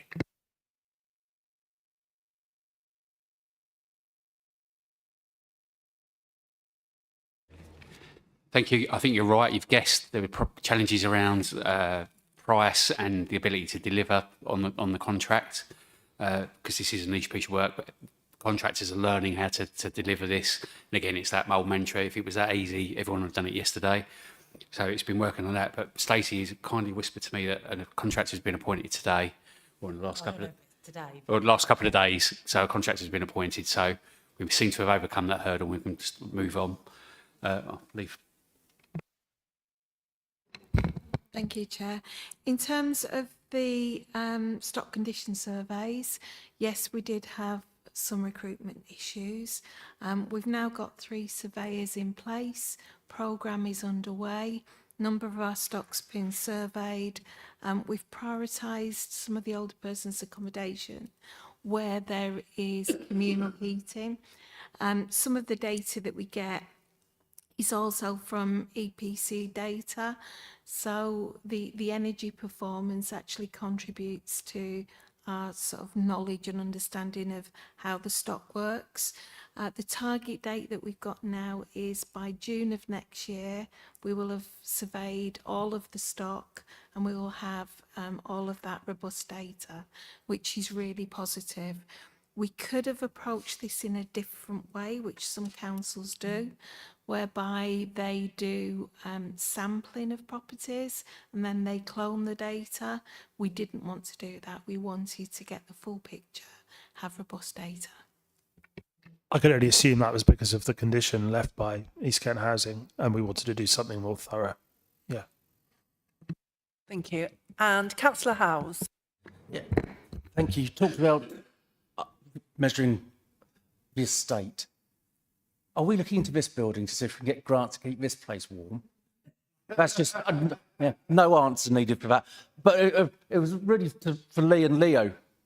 When you were talking about parish councils, Hurd and Brimfield Parish Council a few years ago had a brand new parish centre built, and it's all solar, and it measures it, and there's live displays there telling you what's being produced and everything like that. So I think that's a really good thing. And other parish councils, if they could, should go and see it, to actually see it. And I think Leo is worth sort of seeing that as a prime example, because I know that one of the air quality sites which is constantly being measured is Herne, where air quality is very poor. So they've taken the decision to actually go solar, and it works really, really well. Thank you. Thank you, Councillor Howes. Yeah, I think the investment in this building has put another jumper on. Keep warm. Do we have any other questions on the report tonight? Right, okay, thank you. Oh, yes, Councillor Dawkins. Go on. Thank you. I was trying to come back on Councillor Thomas's question, sort of about the infrastructure, and when you say about the energy. So I knew there was something. So there's the NESO Energy. It's an independent provider which was established from the UK's 2023 Energy Act, an independent system planner and operator to help accelerate Great Britain's energy transition, creating the National Energy System Operator. So that's that's changed from the ESO, which is the energy system operator. So they're looking to work with the whole country to come up with an infrastructure plan. I believe it was that the new government is very big on that as well, and they want to accelerate the infrastructure as well, because we haven't got enough capacity on the grid, especially if we're going to go more electric. And there is the GB energy scheme that's happening now, and I believe the Prime Minister announced that we would be going renewable by 2035. So all of that is kind of in hand, and the NESO, what's it stand for again? National Energy System Operator, they will be driving that to make sure that all that infrastructure is in place. So if you have a look at that, that's quite interesting. Thank you, Councillor Dawkins. Okay, right. Well, I just wanted to quickly mention, Martin, for those of us who were at the Canterbury District Biodiversity Network meeting recently, and you've included it in your report as well on page 17 about DICE's E3 project and the landscape scale enhancements for nature between the Blean, the Wonstham Channel and Stodmarsh. And you touched on that earlier because that fits with Richard Norman talking about working with landowners and farmers. And I just wondered if you could explain a little bit more about that. And when we're talking about how do we audit this, obviously we're going to have our, what is it called? The nature recovery document will be ready, won't it, by next time? So that will be one way to audit. So I just wondered if you could talk a little bit about what is happening with the DICE project and the other projects within that, and then maybe how we could use that as well to measure and monitor biodiversity in the district. Thank you. Thank you. That's a really challenging question, hence me laughing. No, it's good. I just want to do it justice, really. So DICE, the Dull Institute Conservation and Ecology, was awarded 8.3 million, actually, to undertake 3 studies, one sort of European scale, one regional scale, and one East Kent scale. So I'm obviously only going to talk about the East Kent one.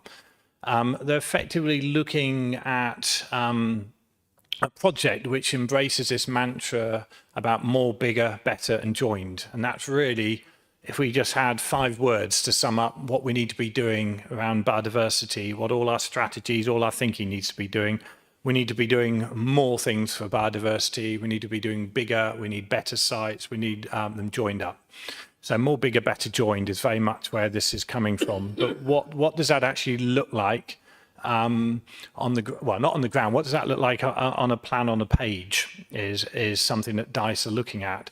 And what measures can be put in place to encourage landowners who, quite rightly, have got very viable agricultural land, grade 1 classified land, producing really good and valuable crops. How do we work with them to say, stop making quite so much money? I'm being a bit flippant here, but stop making quite so much money on grade 1 agricultural land and help us provide an area for water voles and for great white egrets and all these sorts of things, which, you know, are good indicators of viable habitat. And when we start thinking about what a business case might be, we're starting to have conversations with DICE and conversations with farming wildlife advisory groups I mentioned earlier, FWAG, about a new cluster study in this area to complement the bigger work that DICE is doing, to say to those landowners, where you're working at the moment, as every farmer is, you're having the challenges of working alongside climate change. So warmer, wetter winters, and what does that mean if you're down on the marshes, basically at the Wonstham, trying to bring forward your crops, and drier and hotter summers, which also have, you know, real impact on some of the soil types that we have in this area. So working again with DICE, working with the Internal Drainage Board and many others, Thanet District Council, we want to do a landscape scale study of this area. To identify what can be, you know, sort of win-win projects where we're future-proofing farming by saying to them, maybe we can work with you to create more wetlands in these areas, so water storage areas, to take surplus water in the winter, so your fields don't get so wet. And then a wet field basically is what you call a slow field in the spring. It takes a long time to warm up and for their crops to get going. So farmers don't want land lying wet because it is cold. So basically, if we can work with farmers to think about what can we be doing about micro scale on their land to create more wetlands, and then they can use those wetlands to then feed into their irrigation systems in the summer. So it's actually putting a proposal together that actually really complements and works with those landowners and presents itself as something which isn't scary.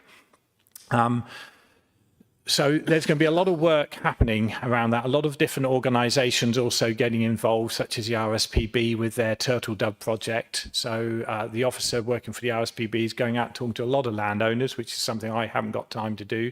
Our tree officer will be having a focus in this area as well, thinking about wet woodlands. So we're going to be working with DICE, as I keep saying, for probably the next 3 to 4 years, but their work is completely theoretical. So they're not going to be spending any money on capital things on the ground.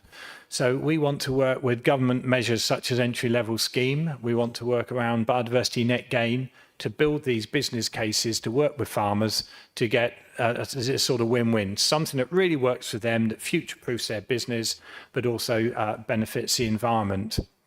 And one of the things that we can do at the moment, we know more or less the condition of biodiversity in that area from all the surveys which were undertaken by FWAG, by the internal drainage boards. We know where water voles are. We know that basically we have very little in the way of breeding waders. And we can then have that as our benchmark and then hopefully show over the next 5 to 10 years how we can start turning things round. But as I keep saying, all of this has got to be working with the private landowners. And whether they are a farmer or an insurance company or, you know, land is owned, as you're probably hearing a lot at the moment about from the budget, inheritance tax and all these sorts of things. Land is owned for many different reasons. It's been a solid investment for a long time. And we want to continue working with those landowners to show them that biodiversity can also be an investment and how that can work, as I keep saying, for their business, but also, you know, generating income for them. So I'll stop because this could be a PhD, I think. But thank you, Chair. Councillor Dawkins. Is it okay to add to that, Martin? I think there's stuff to do with the elms as well, the environment land management, and I'm sure I did hear it today. So I was just trying to find it. So yeah, the budget of 5 billion to be allocated for farming and the environment over the next 2 years. And that's to do with sustainable food production and nature recovery. So I guess it's, you know, that's where you can get some of that capital from. It's how it all pans out. And I think the money from DICE was 8.6 million, not 3.6. So, but yeah, it's just like working with national policy and local governments and your farmers on the ground to get where we want to go. But it's definitely needs the communication in the engagement to make sure we're on the same plan is most important. Thank you. Well, I'd like to thank everybody this evening, particularly Councillor Dawkins for being here and answering so many questions, and also very much to Martin Hall for his excellent report. I think we've got a lot out of that this evening. One of the things is how we're going to measure that as we go forward, and we've had points made by Councillor House and Councillor Brady, Councillor Castle on how we're going to really audit that and not just outside the council, but really importantly within the council, and those checks and balances. So very much on mapping and measuring. And I think when we get the nature recovery plan, that will be a really good focus for us to be able to, if you like, do some sort of KPIs or something. We'll use that as a model then to look forward at what we're achieving. And so I look forward to welcoming you back when we'll be able to hopefully measure and audit and see some of the projects and work that's been done. I'd just like to, on one little thing, add, not all farmers make much money out of their food production, but I think that, as we heard from our speaker, the whole connection with biodiversity, we are a very rural district in many ways. And what's interesting is when you look at those farmers who are suffering flooding in particularly in the northwest of the district, that's unproductive land. So they want to work on these projects to keep their land dry so they can improve their productivity. So I think a lot of this is a win-win for all of us. And I think what's really important as well is with the Open Space and Biodiversity group is that we do have farmer on there and we have outside interest. So maybe one of the things is to maybe get some more interaction with landowners and farmers from a wider area across the district as we go forward. But anyway, thank you very much. We have to note that report. So if we're all happy, noted. Thank you. Right. Thank you, Martin and Councillor Dawkins, very much for being here this evening then. And no, I think Leo is staying. Are you? Yeah. Leo's staying for the next one. Okay, right. We move on then to item 9, which is the Levelling Up Fund quarterly report. And we want to note the report of the Head of Digital Data and Improvement, and Stacey Wells, who's Senior Programme and Project Manager, is here to give us an update on what's happening on LUF. I think because we had to rush through it so much at the last meeting, there's an opportunity if anyone, I know obviously Councillor Franklin had questions last time, and I know we had to rush through some of that. So if anyone does have anything that they want to raise, that we've got time this evening to do that. But over to you, Stacey. Thank you, Chair. And I'm going to try and channel some of Martin's enthusiasm. But I did underestimate how many jumpers I should have worn here tonight. So, and I haven't got any photos of any orchids, I'm afraid. So just to set expectations. Yeah, this is obviously another quarter has gone since the last quarterly report. And I'm pleased to kind of report that activity has progressed as planned. There's no change in terms of the programme and the planned end date. We're still expecting to spend the funding by the end of March 2026. There have been some movements within that timescale. So since the last report, we've now got a contractor who's recently started on site at the castle, and they're restoring the stonework there. That work was delayed about 4 weeks whilst we waited for the ecologist report because there is presence of a bat, so we have to make sure we're mitigating for that bat. So nothing fundamental in terms of the timescale, but obviously there have been some changes within the overall programme timeline. Similarly, we were at this point hoping that we'd have the cycle hire tender out. That is still being put together, and we're hoping that will be out to tender before Christmas. Again, that's just due to the nature of the complexity of that scheme, the sheer amount of kind of technical specifications that will form that tender. So that is another element that has been delayed within the overall timeline. But again, as I say, we're still forecasting that all the funding will have been spent within the overall time frame. In the report, I think I've noted some of the big tenders that we've recently awarded. The Westgate Square tender has been awarded, and a routes package of works has also been awarded, and the castle work.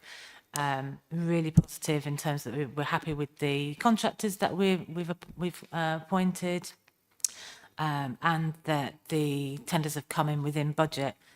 And currently the Dame John, Castle Road car park and City Wall package is out to tender.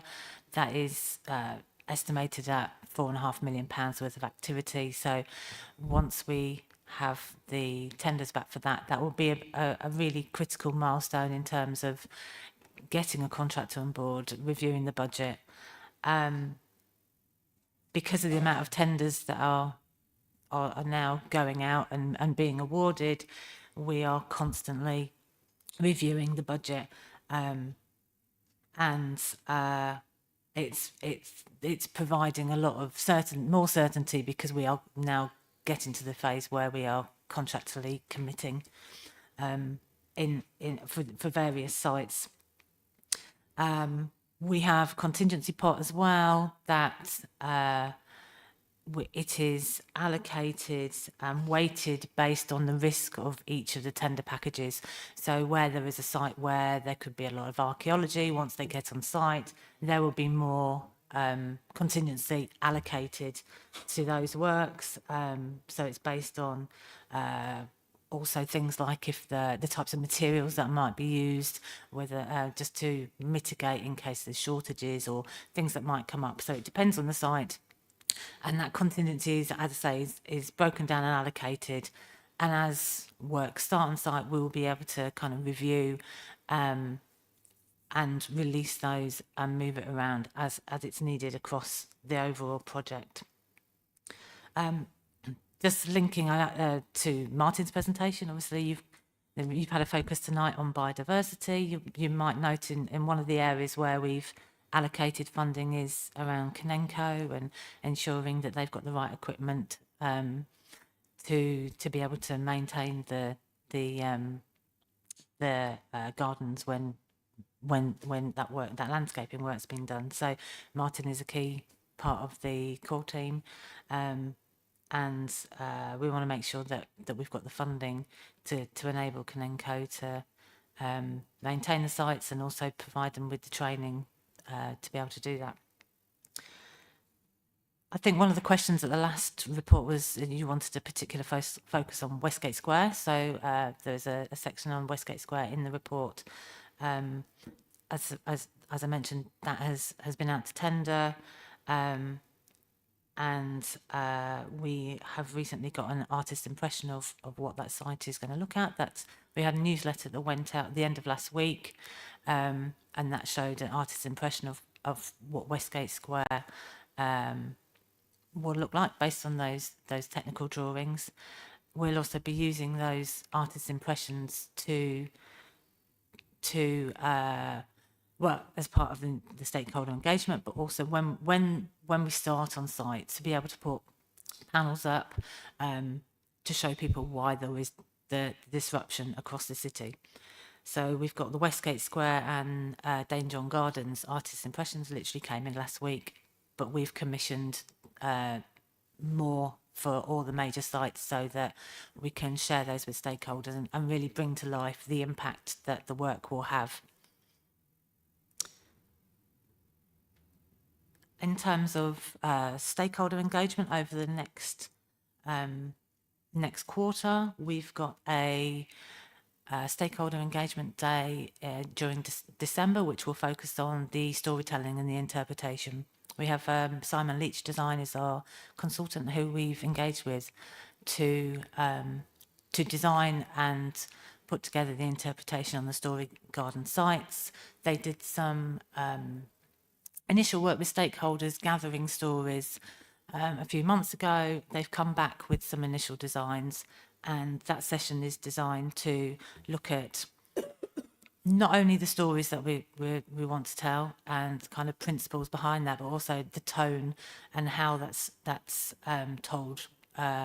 So we want to make sure that we are not only targeting, families, but a whole range of different audience types.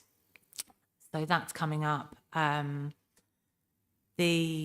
The nascent site, I think, again, I flagged that is something that has come back into the programme. It was there early on in the application. It was included, and then there was the Biggleston Yard development that meant we put our plans for the nascent courtyard on hold because they were going to use that as part of a construction compound for the yard. So we didn't want to do any work there because then that would potentially just be ruined.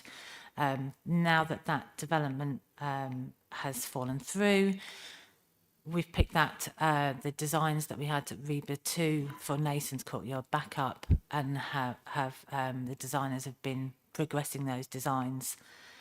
that will go out in the next tender package. But we're also conscious that we haven't kind of engaged much with, since those REBA 2 designs with stakeholders. So the plans have gone in the newsletter. We'll be putting them on our website and inviting comments on those. We're also talking to event organisers. I think there's a stall there currently as part of the Christmas offer across the city, and making sure that our plans don't limit what they can do in the future as well. And then there is also the Dane John Gardens kiosk. That hasn't gone out as part of the overall Dane John Gardens tender because there has been more kind of engineering and surveys works required to progress the design of that and the technical design.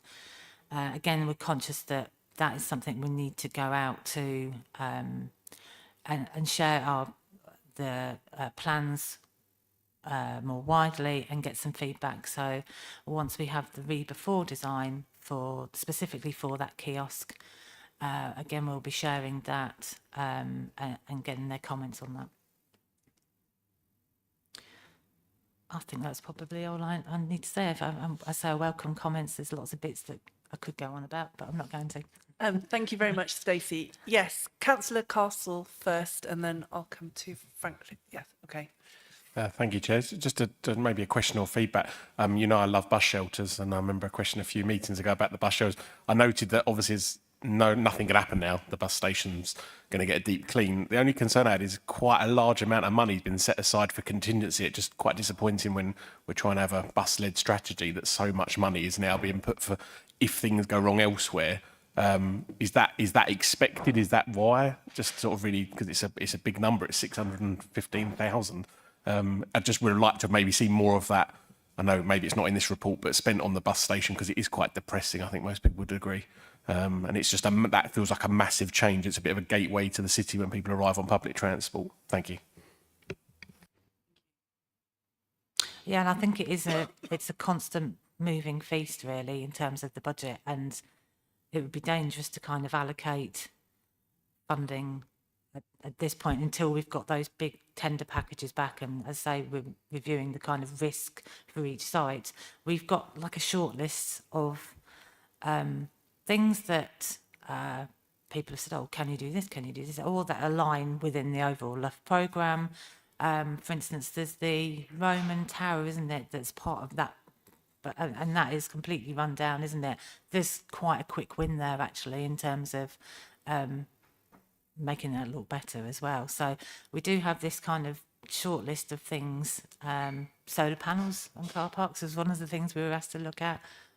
But as it's already been, said, there's a whole kind of quite a lot of technical work involved in that. So, we really are kind of keeping our open mind about what we could do, but also have to be realistic as well, because we can't run out of funding. So constantly juggling. There is the St George's Lane. We are still looking at the accessibility improvements at the bus shelter, doing some landscaping on the little triangle of land that's there. And as you mentioned already, the deep cleaning of the shelters. Thank you. And Councillor Franklin. Thank you, Chair. I was going to actually ask in person the question I had last month, well, however long ago it was now, because I never actually got a reply to it. So I'll just say it word for word, make it easy. I'm writing to discuss a matter that I raised after the Scrutiny Committee meeting. Recently, several residents have raised serious concerns about the safety of the Windsheep underpass near Aldi supermarket. The underpass has seen a number of reported muggings. Given the deteriorating condition of the underpass, including the torn murals that once enhanced the area, I believe that it's crucial we explore using bid money to restore the underpass. The restoration would not only improve its appearance, but more importantly, increase the sense of safety for the local community. This route is vital for many residents, as you know. I would appreciate your thoughts on this proposal. Yeah, and actually the core team discussed that earlier this week, and the focus really in terms of at the conception of the Love project was a focus on reanimating the castle area, and to look at the concentrated kind of ASB issues in that area, and that's where quite a significant amount of funding has been allocated to, and I think we wouldn't want to kind of diffuse that funding to be able to, so that it spreads so thinly that there's less of an impact.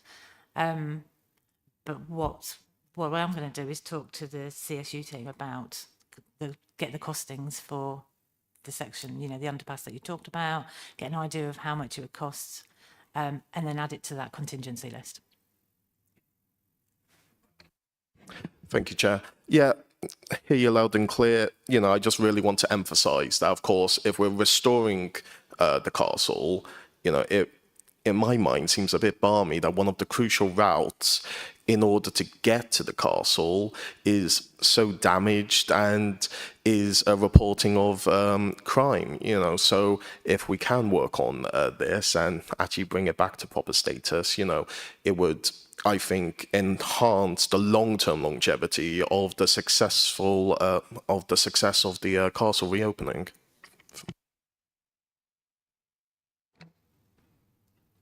Yeah, I mean, as I say, it wasn't in the original programme of works. I think it does meet quite nicely what we're trying to achieve with the Love programme, and it would certainly be something that would be fundable in terms of the criteria.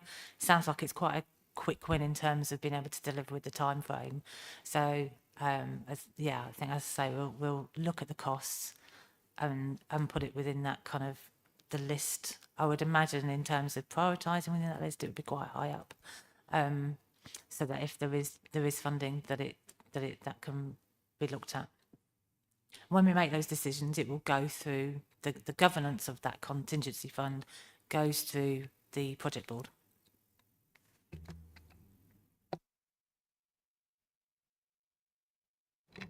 Thank you, Chair. We'll also pick it up through the Community Safety Partnership.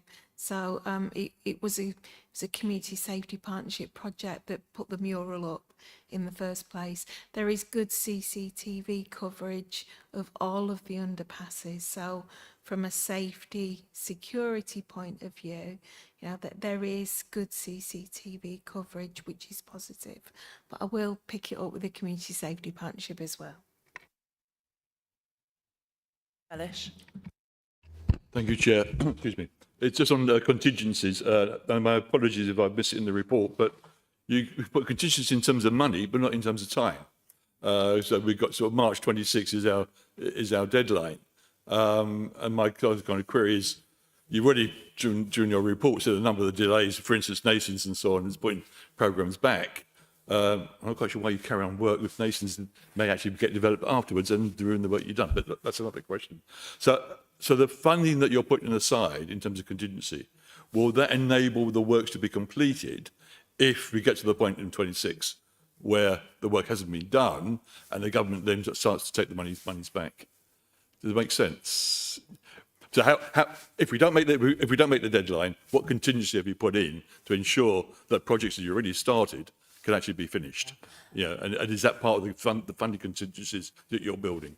It's part of the risk mitigation. The overall project is we have over £2 million worth of match funding, and what we've done is juggled the match funding so that there's things like the evaluation report, things like the retention fees for the construction works that are paid 12 months, 18 months after completion, and so it's that match funding that will then partly, you know, allow for overrunning if there is anything, because you just never know, do you? And for those other elements that we do know will come after March 2026. So in terms of the MLCOG rules, it's around when the LUF funding can be spent, not when the match funding can be spent. But as I say, our plan is for all the works to be finished before January 2026, But there's so much that could happen. One of the benefits of the programme is we're not talking about a single asset. A lot of other local authorities have put all their funding in one thing, and then one thing goes wrong, it scuppers the whole thing. The kind of advantage of our project is that we can move things around so that we have the flexibility to be able to deliver. Yeah. Well, a big one. Thank you, Chair. Therefore, you don't expect to be coming back to this committee or a committee to ask for further funding if you get to 26 and you've got unfinished projects? No, absolutely not. Can I just ask as well, is there any leeway for any extensions, or is that a hard stop in March 26? At the minute, they've asked for realistic projections, but to March 2026. However, currently we have, because the project is split into three, the overall programme is split into 3 projects, and we have formal permission for some elements till April 25, June 25, November 2025, until we've gone through the process of getting all the consents and the tendered the works and having fixed construction periods. At that point, if there was any, we would then go back to the department and ask for formal confirmation. It's called a project adjustment request. But they have said that there's this window of March 2026. Thank you. And Councillor Prentice. Thank you, Chair. It was just another call for any additional funding that does become available, i.e. funding that's otherwise unspent, to be allocated towards improvements at the bus station, aside from the ones that have already been identified in your report. It's something I do get a lot of feedback on as a ward councillor. And I would just want to mention also that I know Stagecoach are planning some improvements to passenger information at the bus station in terms of digital information displays. So, I mean, that's very encouraging when they actually get round to doing that and having the funding to do that. Obviously, as it's their asset and their sort of their bus station, so you would expect them to invest in it. But you know, if there does become funding available, maybe there is an opportunity that we can use to dovetail in with that to put in other improvements if we can. So that was just a plea from me, really, rather than a direct question, Chair. Thank you.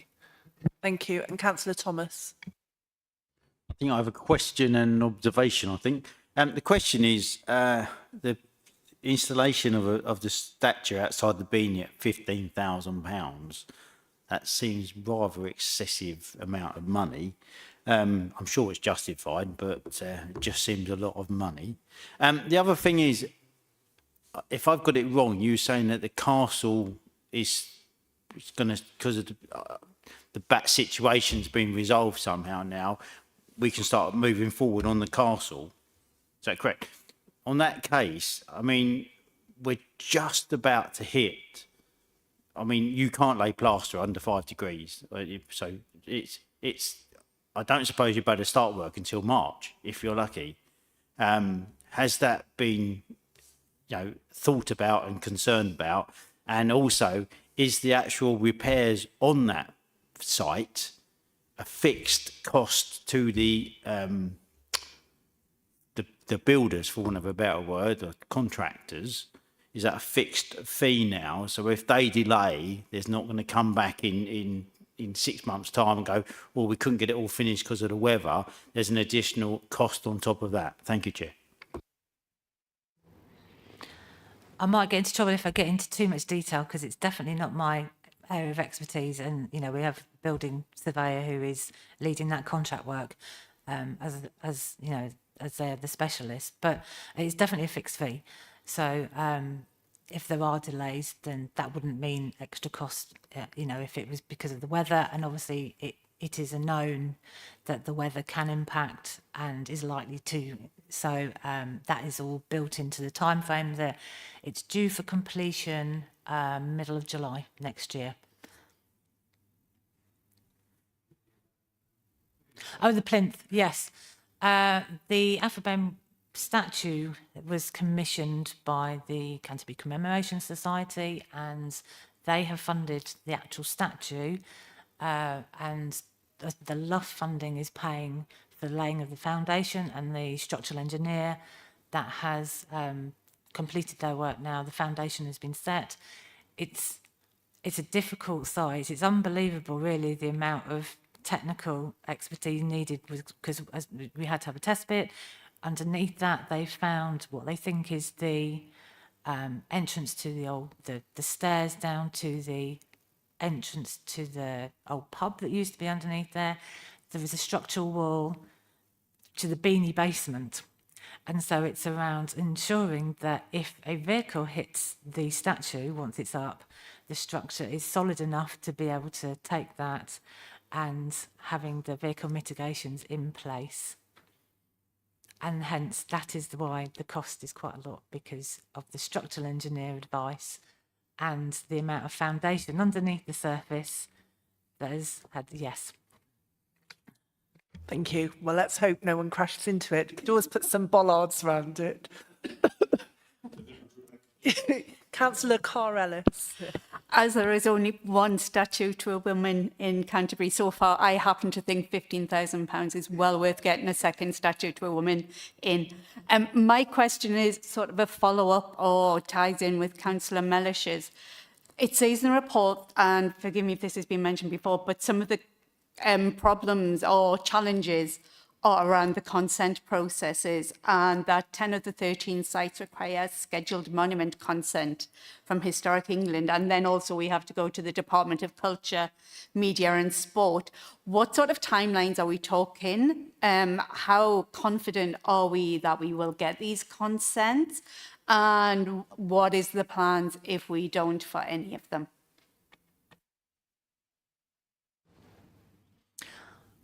Right from the beginning of the project, we've had Historic England on board, and we've got a dedicated person at Historic England that we've been working with, because they wanted to make sure that we could have that link in and to fast track when we put the applications in, and give us the right advice at the right time.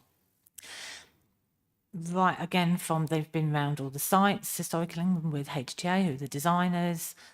We've talked through all the kind of concept plans with them, and run things past them to get, a feel for what their response would be when that formal consent process goes in. So in terms of confidence levels, we've got high confidence in terms of that the formal consent will be approved. Some of the sites, like for instance Nason's Courtyard, we have to get the approval from the diocese. Martin is our link with diocese. They have monthly meetings. Again, very similar in terms of right from the beginning, these are what we're thinking, and getting their feedback, any concerns really early. So one of the things that we've done is we've gone out to tender without having consent in place. The bigger risk in terms of the overall programme was not being able to deliver within the overall timescale. So the consent, as soon as the REBA4 designs have been completed, the consent application has been put in at the same time. It's running concurrently as the tender process. So there is a risk with that, but it's a lesser risk than running out of time to deliver and to being able to use the funding. They all have different timescales in terms of the diocese application and the scheduled monument consent, but that has all been built in. We have forecast the maximum time frame for the consent process, but we are told by Historic England that it should be a lot less than that. So it's all about relationship and putting that time in, and we've done that throughout the overall thing. We've also got the KCC schedule 278 agreements, very similar approach, Again, our transport team have led on that and regular meetings. Thank you. Do we have any other questions? The one question I want to ask is we've obviously already seen that there's conflict and quite a lot of upset over the closure of Dane John next year and the impact that's going to have on events like Pride, which are very important for the city. But if you look at this timeline, it's almost like the whole of Canterbury is going to be dug up next summer. And I know it's all going to be wonderful afterwards, but that's obviously going to have a massive impact on the economy, tourist economy of Canterbury and the city centre for really the summer season and going into the winter. I know there's a newsletter and various other things, but what are we doing to make sure that we're communicating clearly to the wider world what's going on and the impact it's going to have on their daily life, whether that's going shopping or going to the market or running events or going to the hospital or whatever they're doing? How are we ensuring that everybody gets this message and understands that, Canterbury is basically going to be a building site for a year? Yeah, and I think that programme that you've got is very much what we think is worst case scenario in terms of putting the maximum length that we think the programme will be. Again, hopefully it will be shorter, but yes, it is definitely, there will be disruption across the city. We've said very clearly that there will be, and there's no getting around it. In terms of getting the message out, it's really chipping away at that. So, we give regular updates at bid meetings, and obviously they have the key links with the businesses, and are going to regularly friends meetings. So trying to get the message out through all that kind of network of those groups, as well as through the newsletter. But at the end of the day, there will be disruption, and until it happens, people just don't clock it, do they, until they're actually disrupted by it. I mentioned the artist impressions earlier, and actually some of that is around the messaging about why we're doing it and what it would be like afterwards, and we're also sharing that with Visit Kent so that they can share that with coach parties. Actually next year it's not going to be fantastic experience in some of the areas of Canterbury, but look what's coming kind of the year after. So they're already starting to send out those messages. On the actual sites, we'll put hoardings up, we'll put a description of what we're doing, why we're doing it, and those artist impressions. And Leo, you also got a role as well, haven't you? We'll do the full comms piece, Chair, social media, press releases, the bit. Tonight's been a job creation scheme for me, isn't it? Thank you. Thank you. Yeah, thank you. Yes, Councillor Castle. Thank you, Chair. Could I just ask one favour, because I had trouble finding it online? You know the grid with all the dates and the green and the yellow, which is lovely. Could you next time share the comparison from the very first predicted timelines directly under each line? Because I think it really is nagging me, and Councillor Mellish mentions it and everyone has at the previous. It puts a lot of pressure on you guys. It doesn't really put it on us because we're just checking with you. But every time you go, it's all great. And that's lovely. But my worry is it just feels like that calendar is just getting later and later and later. And the money is an issue, but more that we could just have, like you said, Chair, that half the city's dug up and then there is some change centrally. It does make me really nervous because they're brilliant projects. But if it was one big thing, at least if it went wrong, you sort of could hide it. We can't hide 16 individual projects. If that would be okay. Thank you. Thanks. Yeah, no, very good point. And any final comments? If not, yeah, we're here to note the report again, and I think if we can register Councillor Castle's request there so we can look at that. But thank you very much, Stacey. So general assent, yep, we're happy to note, great. Okay, thank you very much then, Stacey, for being here this evening. And then our final item, number 8, is probably a quick one, is to note the timetable of future themes. As you'll see, the recycling item was left on the timetable for this evening's meeting in error, and it's instead going to move into the June meeting with housing and services and waste, because it makes more sense to go in there. Councillor Jupe, yeah. I'm never the one to say we need more meetings, but I feel like maybe we need more meetings. I mean, they're both really good, important topics that deserve all of our attention. But I mean, if we come to the next thing when it's timetables, everyone's like, yeah, whatever. So I don't know if it's worth mentioning that I think we might need a couple more meetings in this schedule. Okay, well, we can raise that, yeah, certainly, yeah. Councillor Mackenzie.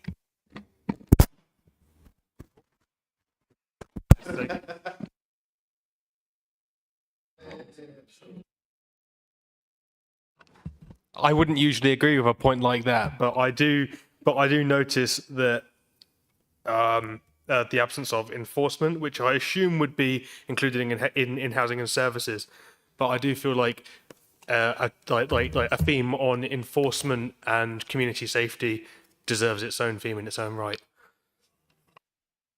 Okay, so maybe the thing to do is to go and have a look at this and rejig some of those ones. I think transport is quite clear what transport is, and we've got a lot that can come into that, because again, the LUF can come in, needs to come into that, and then hopefully we can get some more from the local plan coming through from that, and rail and bus.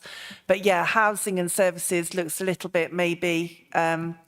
We need to see then how recycling and the community safety partnership work in that, because that was the reason we had that very long meeting last time. So maybe we can look at doing something with that. And then, of course, all the financial ones need to come together anyway. So does anyone have any other comments on that? Anything that's missing that they'd like to add?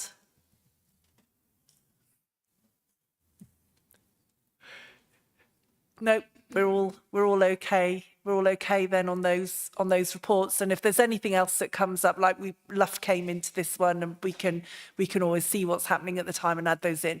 Okie dokie. Right. So general assent. We're all happy with that. Fine. Great. Okie dokie. So, okie dokie. Great. Thank you. And then right. So it's just after 9:30. And we're finishing. Next meeting is the 5th of March, which does seem a very long time way off. I must say, it's it almost feels like a very long time in the future. There's no other urgent business to be dealt with in public, so we don't need to exclude the press and public. And there's no other urgent business. So thank you all very much for this evening. See you. Yes, happy Christmas and happy New Year. And it's all right, I'm not the first to say it, because Lord Mayor